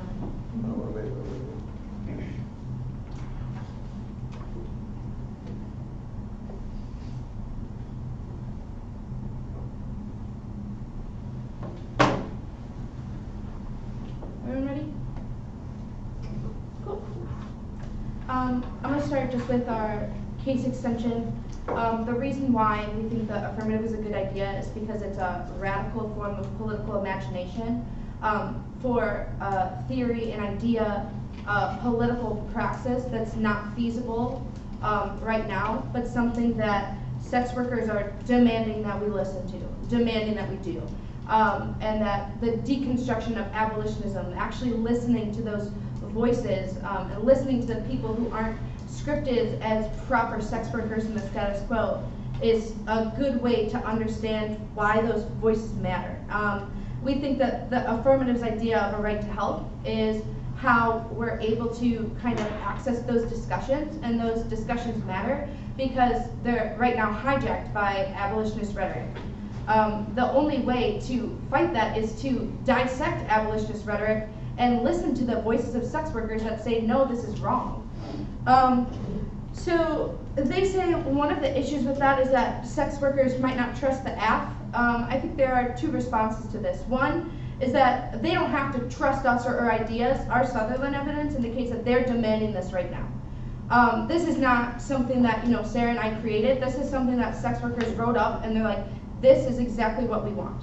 And we think that using those voices, highlighting those voices, is the direct way that we attack abolitionist rhetoric.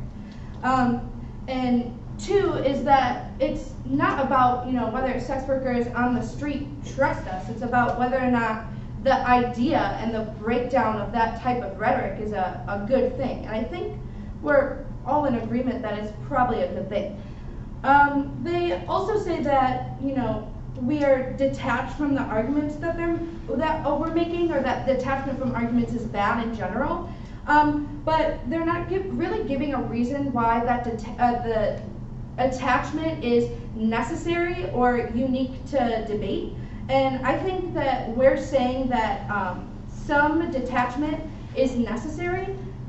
They haven't really also answered how that is operated in the round, if we're attached to our arguments, what that means for the judge, what that means for the ballot, what's the referendum, what's unique to debate in itself, how does that space then operate. So there's not really an alternative way of how the round should work aside from that, besides reading arguments slower. But that's already happening in the status quo. Like, people are already reading argument, like a Coco and Brooke or Rutgers MN are already reading those. They're competitive, debaters. They're winning debates. That's not a reason why they can't also engage with competitive debate. But I think we are winning that being detached from some arguments is okay, and that debaters should be able to make that choice. I think even the part of their speech where they said, like, getting voted down for their arguments and the stories that they're telling hurts. And I think that's kind of what our argument about the violent attachment to the ballot, and like when people invest themselves in those arguments and don't have a method where they can detach themselves, not in a way that they're not held accountable, but in a way where they don't feel that their arguments are personally invested, and when a ballot doesn't go their way, it means that they as a person are bad. Rather, it's the arguments that we're reading. That doesn't work for everybody. That's why we think that those two things are mutually exclusive, and that debaters should be able to choose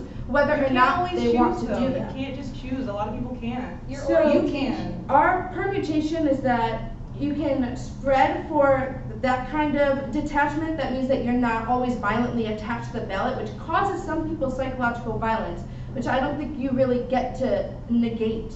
And or you can be connected to your arguments. That's kind of the status quo of debate. That choice should be a personal one, and it doesn't mean that we're not accountable. It means that the ballot is what keeps us accountable to those arguments. And competition is what keeps us accountable to those arguments. And the net benefit to that is that that kind of view of debate sidesteps that type of violent attachment for people who don't want to do that. It also makes it easier to adjudicate a round when you don't have to weigh personal story v. personal story, because that's impossible and subjective, and you really don't even have a right to say, one story is better than the other. That's up to them. They value their story, and no one else should get to tell them how to value that. Also, the bad parts of debate, the bad structures of debate are not endemic to the way that the game is played. It's the way that people operate within that debate space. But that's not a reason why we uniquely perpetuate that, or a reason why the ideas and the theory of the affirmative are bad. So I don't think that's a reason why you should reject the affirmative. Yeah, go. Okay, so the argument there is that like all of the examples given are totally valid and people have done fucked up shit in debate all the time. Like the judge that the audio clip is from, that's fucked up and that's awful that happened to your students. But the argument is that those people will still exist within this community even if you base debate on dialogue. And we're saying that those forms of dialogue are also mediated by those power structures that inform why people do like sexist and racist shit. That doesn't change if we slow down. Like that doesn't change, and I don't think there's a mechanism of resolving those fundamental problems. So I don't think the content or the form of our argument is responsible for those instances of violence. So we're not saying that that shit is not something we should talk about. We're just saying when it becomes mediated by structures like the ballot, then it becomes problematic because we shouldn't have referendums on whether or not that is valid, right? We agree with all of your stuff. We just don't think it's competitive with our presentation. And that's the point of our argument.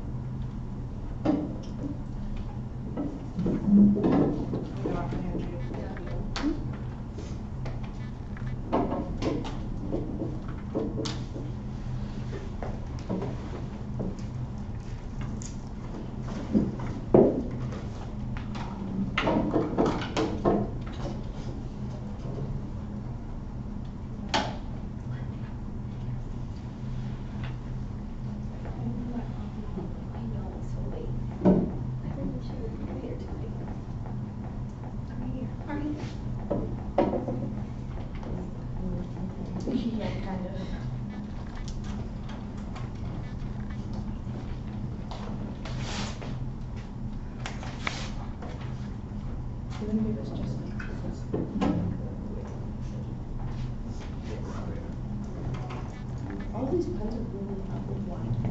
It's been moving.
Dude, we need my tickets now. Let's go talk. Oh my god, wow. They finally get someone really good. Hey, Vince Not is saying good. Vince was really good, I just felt bad that he had to fucking perform for us. Right. That was fucked up. Yeah. you said last year, and maybe that last year. Not that TV watched, but I feel like maybe more down, but I don't know, I'm so excited. That's crazy. Isn't that free event? No, it's like $25. Oh my god, I'm so thankful for everybody I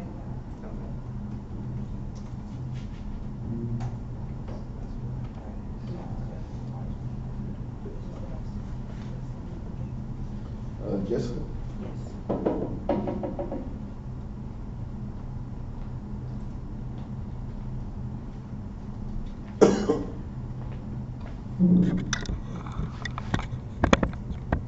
Sam?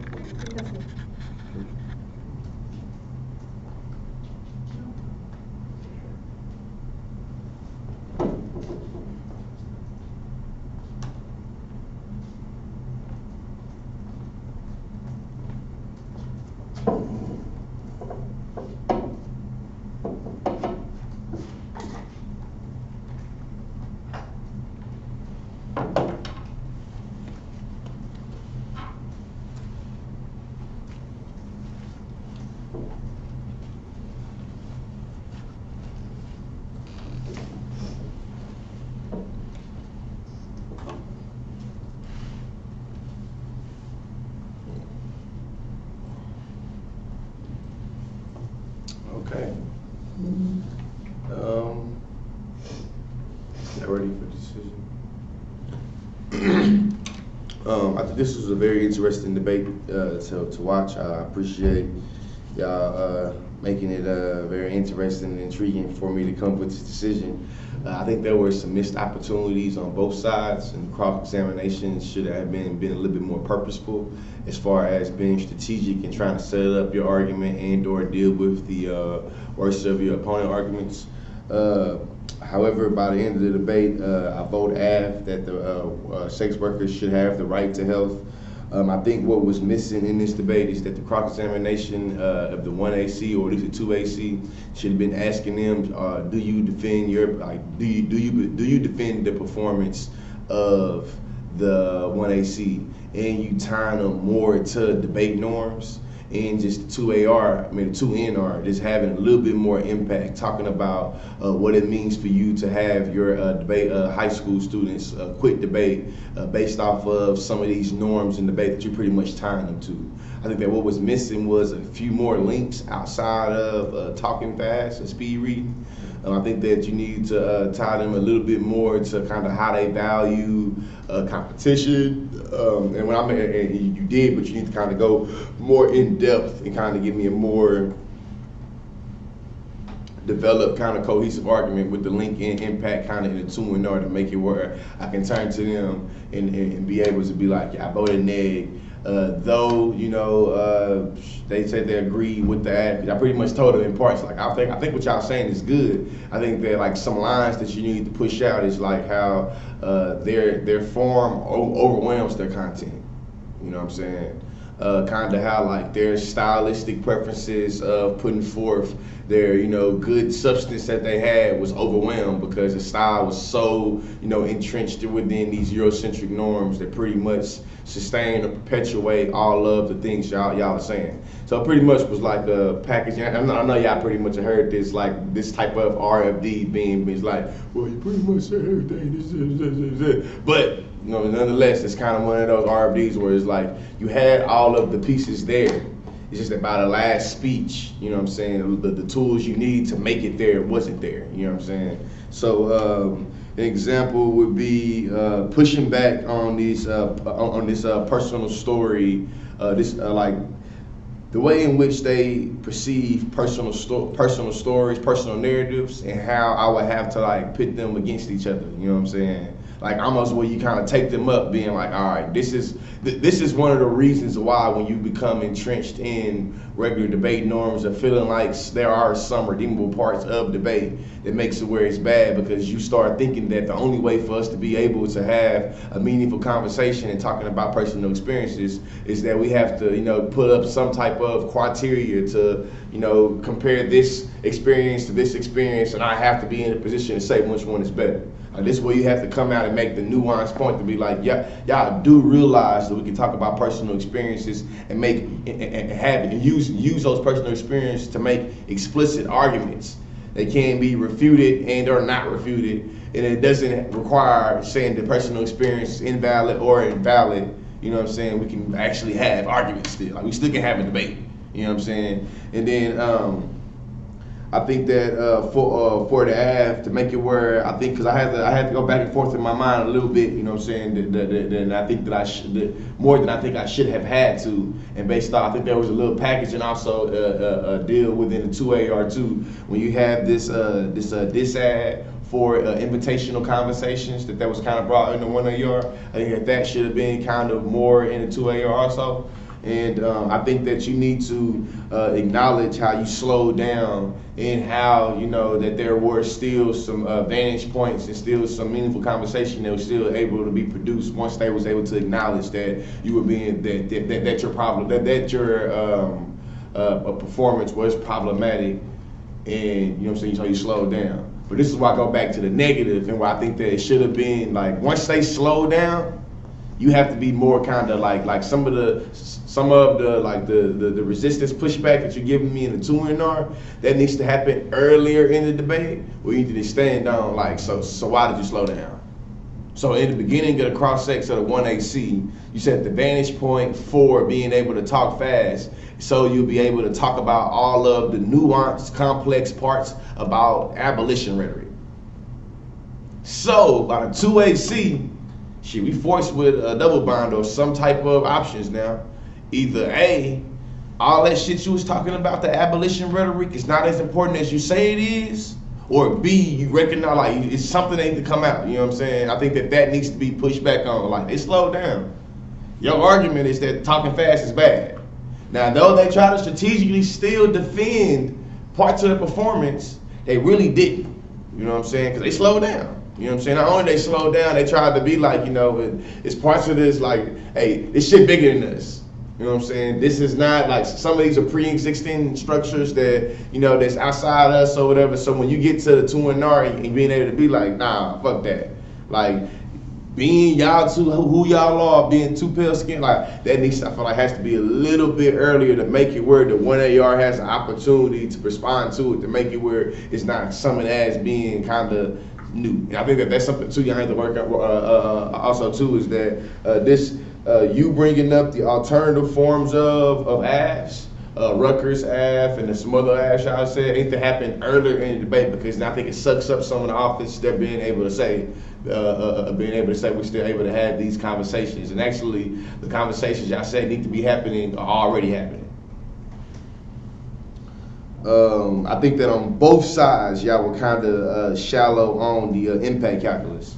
You know what I'm saying? So I think that what y'all need to be talking about is how when they perpetuate debate norms and it leads to like your high school debaters quitting, that outweighs anything that could happen. So the arguments y'all making in the 1NC that we all concede in this, that we all gonna concede, even them gonna concede, even people on the camera that's gonna concede that know about how debate work, is Congress not gonna pass no bill after this thing.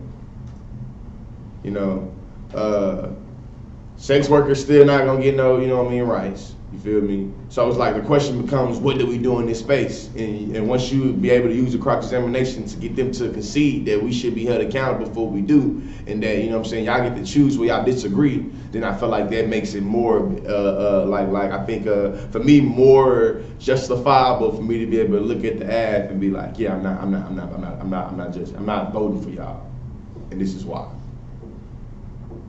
But in general, I'm persuaded by Speed the Speed Cat. That's actually how I learned how to debate.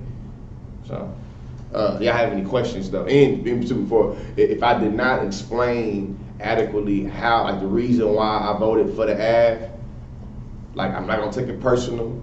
I'm not gonna be like, I'm appalled or I ain't gonna do you like that at all, you feel me? When I debated, the thing that pissed me off is not when I lost, but when I didn't understand why I lost.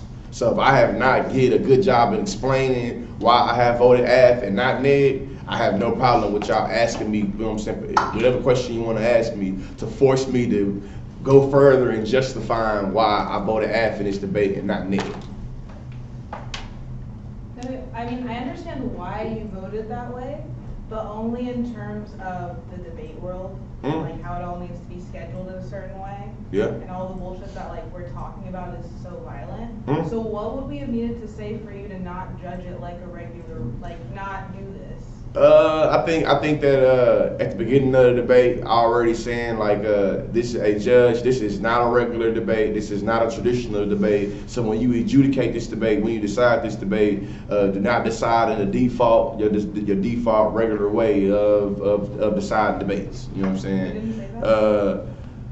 Because I also don't want to tell you what to do. I was like, nah, you need to be like what you have to. I feel like that's what I feel like how it goes is you treat the person in the back of the room really like they like how I was taught. You know what I'm saying? When you treat the person in the back of the room really like they some type of like middle school person or whatever, and you give me the directions of how to be able to decide this debate. What's the most important thing in this debate? And when I'm coming up with my decision, what I should think about, and you know what I'm saying, doing this like what I should be framing the main anchor or the most important thing in this debate and being about how I get the ballot. You know what I'm saying? And it has to go to like the last speech. You feel me?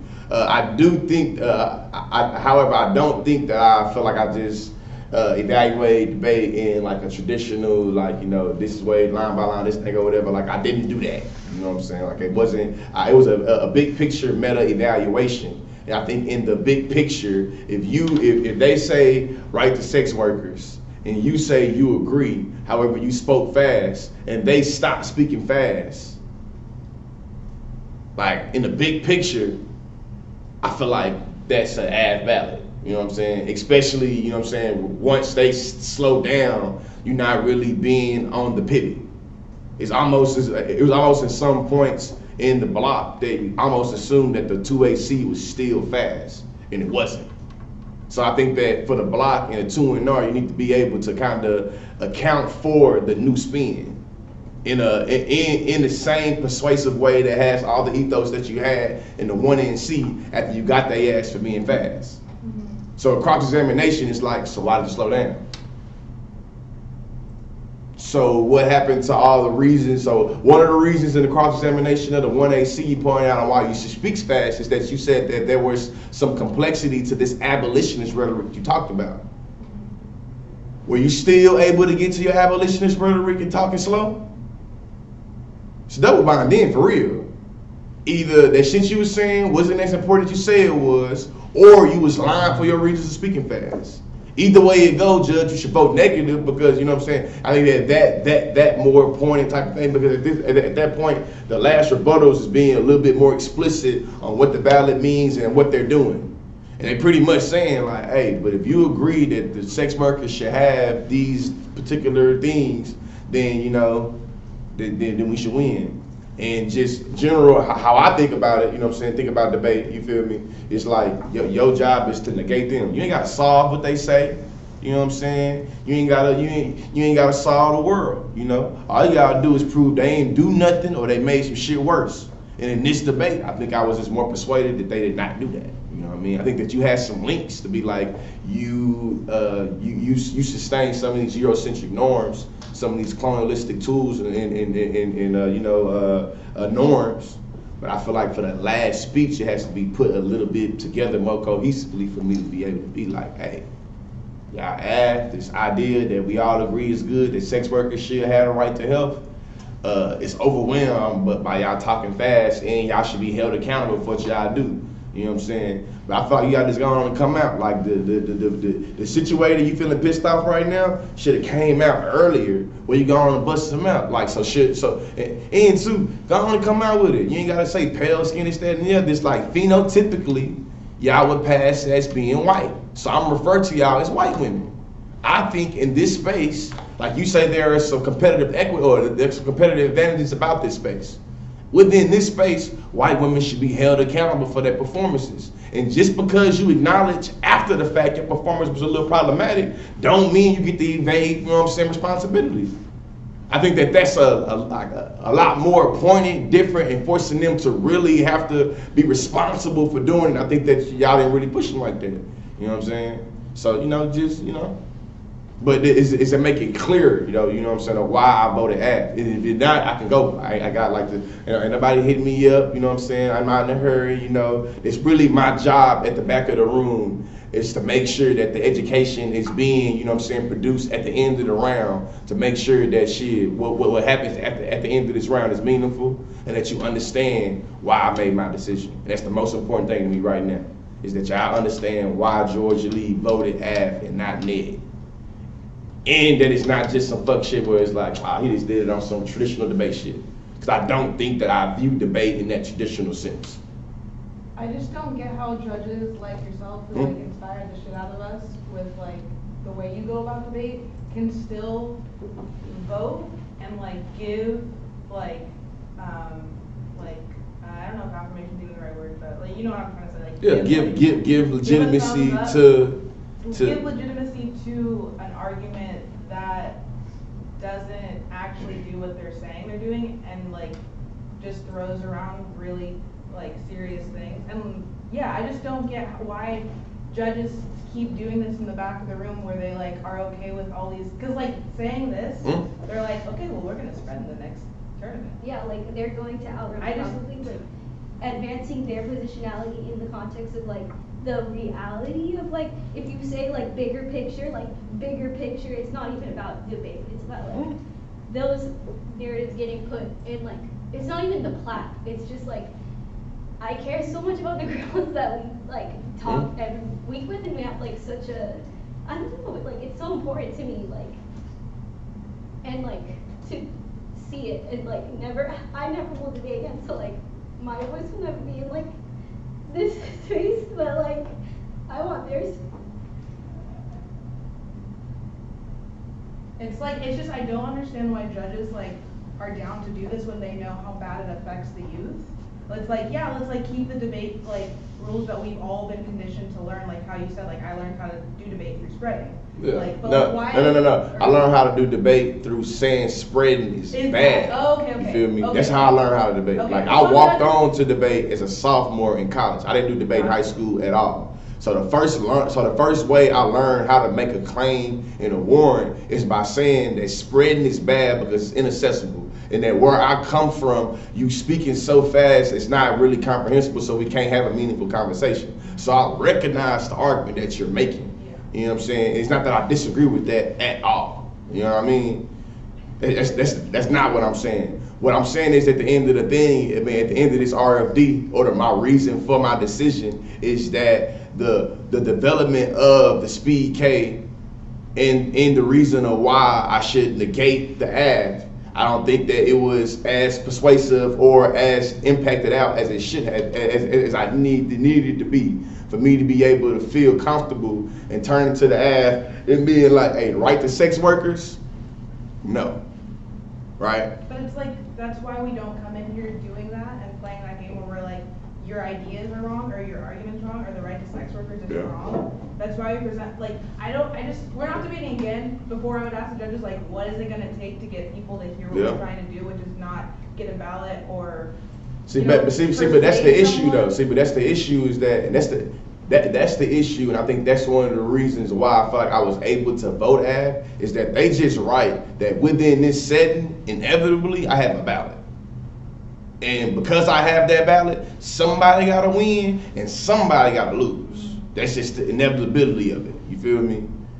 That's just how the game works. You know what I'm saying? And we can say the game is stupid. We can say the game is fun. We can say the game is meaningful. We can say it don't mean shit. But at the end of the day, regardless of how you feel about the game, somebody gotta win and somebody gotta lose. You know what I'm saying? And that's what they was trying to problematize and understand, that you feel like that they understood you were putting forth the argument and saying that we need to have some type of personal narrative or some type of discussion in a social location. And that's the reason why they were trying to say, well, how does the judge quantify or compare personal experiences, or does the judge put it at where I have to feel like I'm negating you instead of the argument? You know what I'm saying? And that's what they were able to kind of put forth. Now, I'm not saying that you feel like I'm negating you in not your argument. However, you know what I'm saying, I want you to understand that the argument that y'all made is an argument that I came into this activity making. You feel me?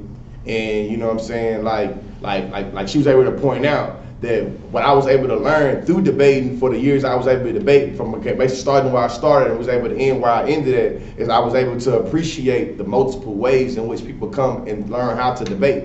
You know what I'm saying? So I was able to value some of the stuff that I really thought was antithetical to the whole activity and to everybody I know in my hood and hoods like mine. But I was able to understand the value in it. So example would be like when I first came into the activity, I hated framework and topicality.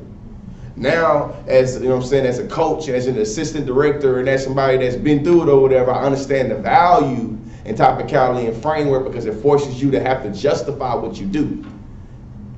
And the last thing I'll say is that I feel like one of the reasons why we keep on coming back to this activity, even though we're able to acknowledge all the fucked up shit that happened in this activity, is that we recognize this activity is it's like a microcosm of the world.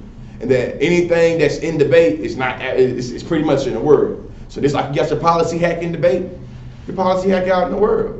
It's like you got your Afro-pessimist radical people that's in debate, you got your Afro-pessimist radicals in the world. It's like you got your feminists and your, you know what I'm saying, in the debate, you got your, you know. So it's like the things that's in debate is not really unique to debate. It's just that debate kind of forces it to become like really, really, really magnified and really intensified, you know what I'm saying? And I feel like that's the reason why I feel like we get to have to deal with, you know, a lot of perspectives and emotions and experiences that we had that come to conflict, that we forced to come to grips with in this other space on this hero activity that we call debate. It is kind of like the drug of debate. That kind of like we get addicted to coming, and it really kind of stresses us out a little bit, and we know we probably could be a little bit healthier without it, but we recognize the benefits in being able to travel and being able to meet the people that we meet and being able to be inspired by the stories and literature and things that we're inspired by. And being real, once y'all leave this activity, you say it's your last tournament, your last debate, this conversation we're having right now, I feel like you're gonna think about it, you feel me? And then when you move forward, it's gonna really, I feel like a lot of the things that's in debate down there that matter to you, they ain't gonna really matter that much to you really like next week on some real shit, you feel me? And they go back to the 3 things I was talking about, you feel me? First thing is, you know what I'm saying, use debate, don't let debate use you. So, you know, right now, you know what I mean, y'all got these these high schoolers that look up to y'all, that really, you know what I'm saying, need y'all guidance and need y'all to be able to, you know what I'm saying, I don't know what y'all doing outside of debate, but I'm pretty sure it's also somebody look up to y'all also. You know what I'm saying? So the most important things in this activity really ain't the wins or the losses. That's what the main thing I had to learn. You know what I'm saying? When I left this activity, I lost a CEDA championship, and I lost in the semifinals in NDT, and I was pissed off and mad about it. You feel me? Shit, a month after I lost, nobody that I came in contact with gave a damn about what my win or loss record, just being honest with you. I can be like, I debated and I was pretty good at it, they didn't give a damn. It really came down to what I learned in the activity. Just keep it being honest. Not no corny shit, it's being completely real with you. It's like the only thing that mattered at that point is what I learned. And then right now, really, like it don't matter what my win-loss record was right now at this moment. It only matters what I learned and what I'm able to teach y'all and show y'all now that it's my turn to be able to speak and be able to reflect on what was given to me. You know what I'm saying? And I feel like that's the most important thing to take out of this. So I understand how it's like, damn, I look up to you. Yeah, giving you opportunity to vote for me. I know you agree with what I'm saying, and you still voted for the ass. You sound like the shit that I'm criticizing. I recognize that I'm conscious of that. But the thing I still want you to take from it is those three things. The first thing I already said, you know what I'm saying? I used the second thing was remember push back. You feel me? Recognize that, you know, sometimes you gotta just push back and recognize the shit that really matter. You know what I'm saying? The things that really matter. And what really matters is y'all gonna be able to go to these girls, go to these high schools and say that y'all was able to be a participant in the CEDA and you was able to, you know what I'm saying, have some meaningful conversations about speed, about accessibility, about people of color, about the state, about oppression, about all this or whatever, you feel me? That's really what it come down to.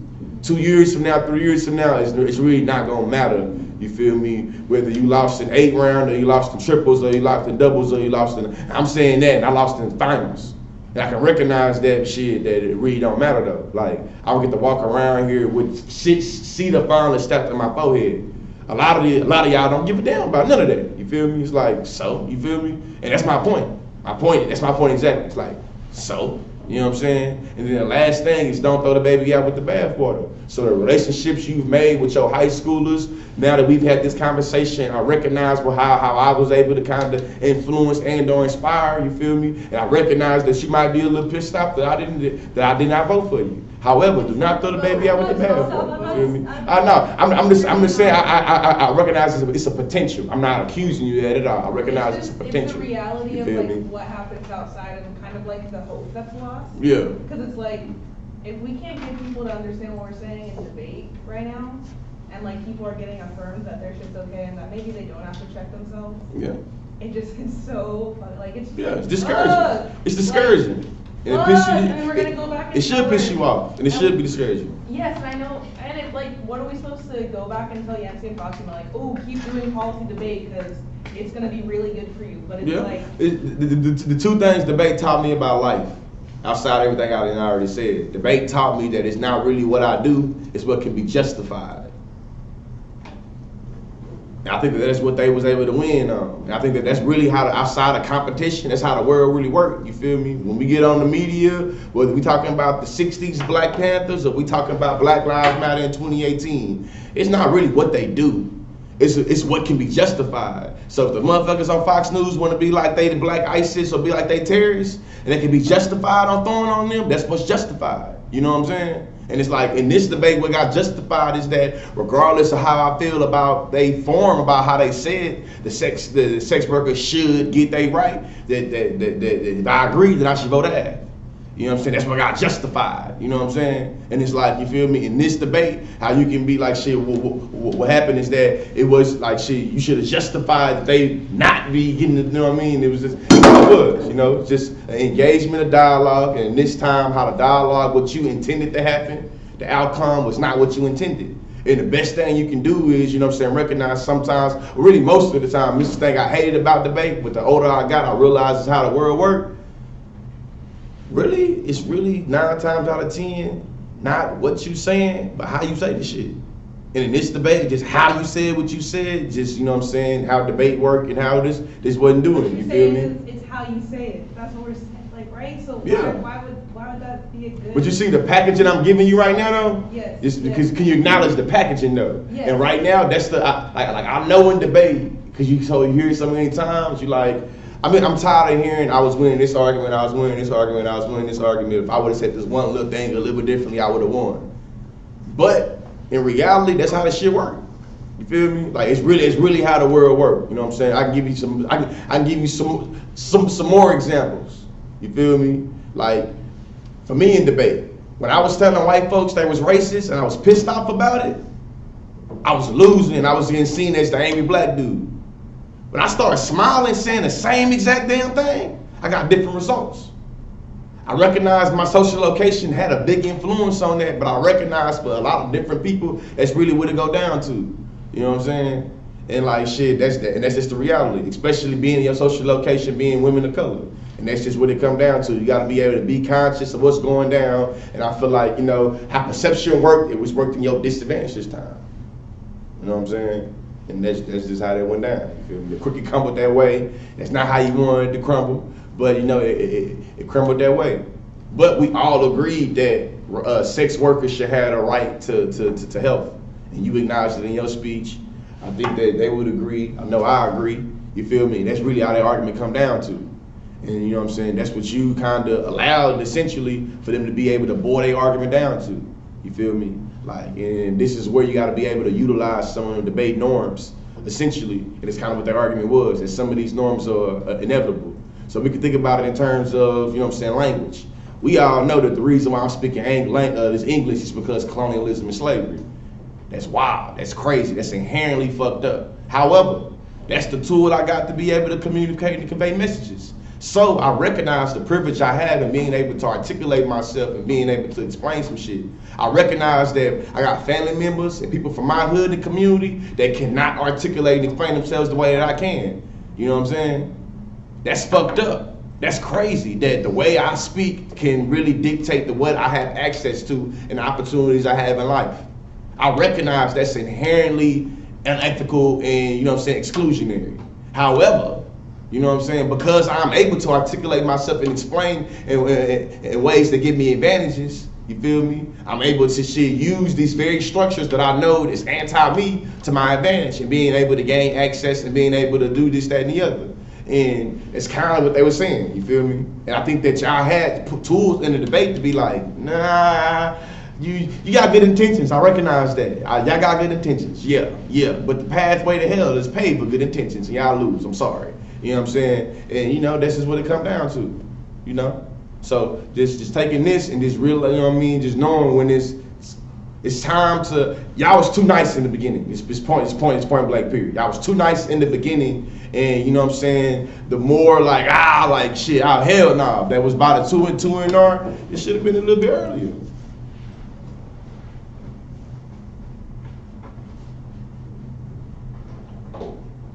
But I ain't gonna talk y'all to death, 'cause I recognize, you know what I'm saying? You know, people got things to do or whatever. My email, I had my email because I was on the thread. If y'all have any more questions, I know they're still being recorded, so if y'all want to ask me something or want to say something that's not on camera or whatever, y'all can do that. I'll, you know what I'm saying, be able to respond to your emails in a very timely manner. I'm in the office a lot responding to emails. So if you send me an email and it's something that you don't want to, you know what I'm saying, say right now, you can do that. Or if you got more questions, I'm here until they say that the van is leaving. I can also turn this off at any time. Okay, just one last clarification. Should we be aggressive or not? Like, cause you just said we should have been more aggressive, but then you said like, I used to get hella mad at white people and they didn't like how I reacted, and so I started smiling. Yeah. Cause that's why we started doing this too. Yeah. We're doing a lot of like, not it's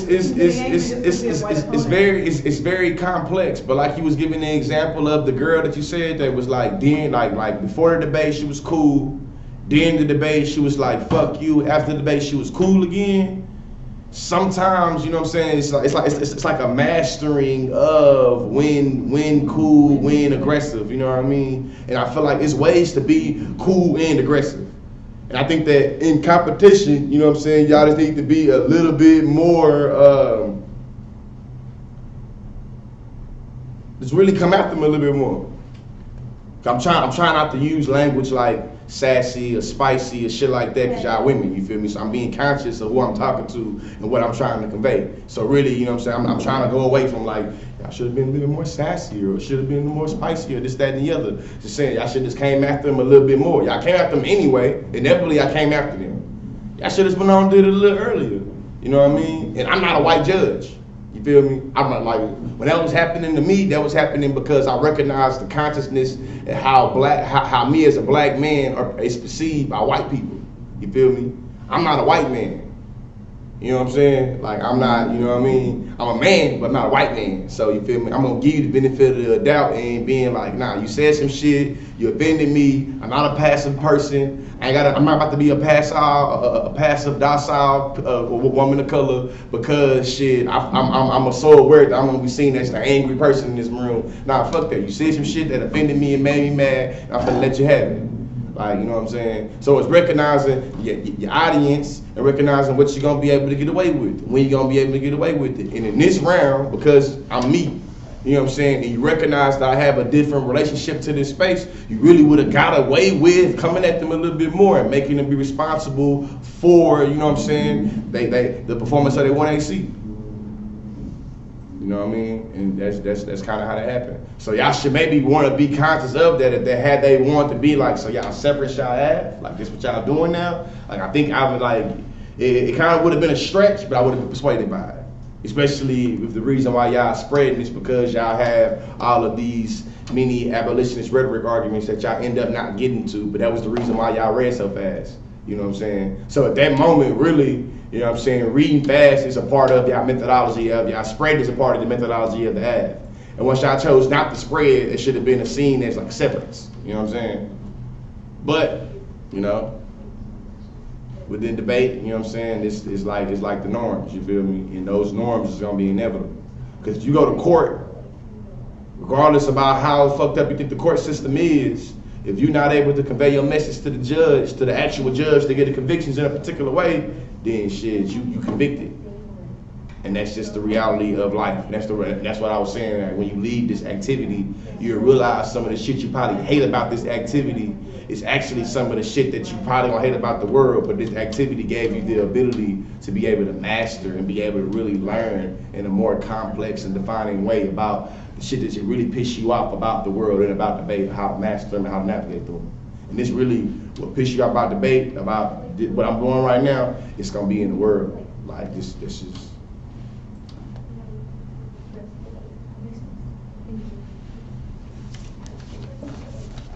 Thank you.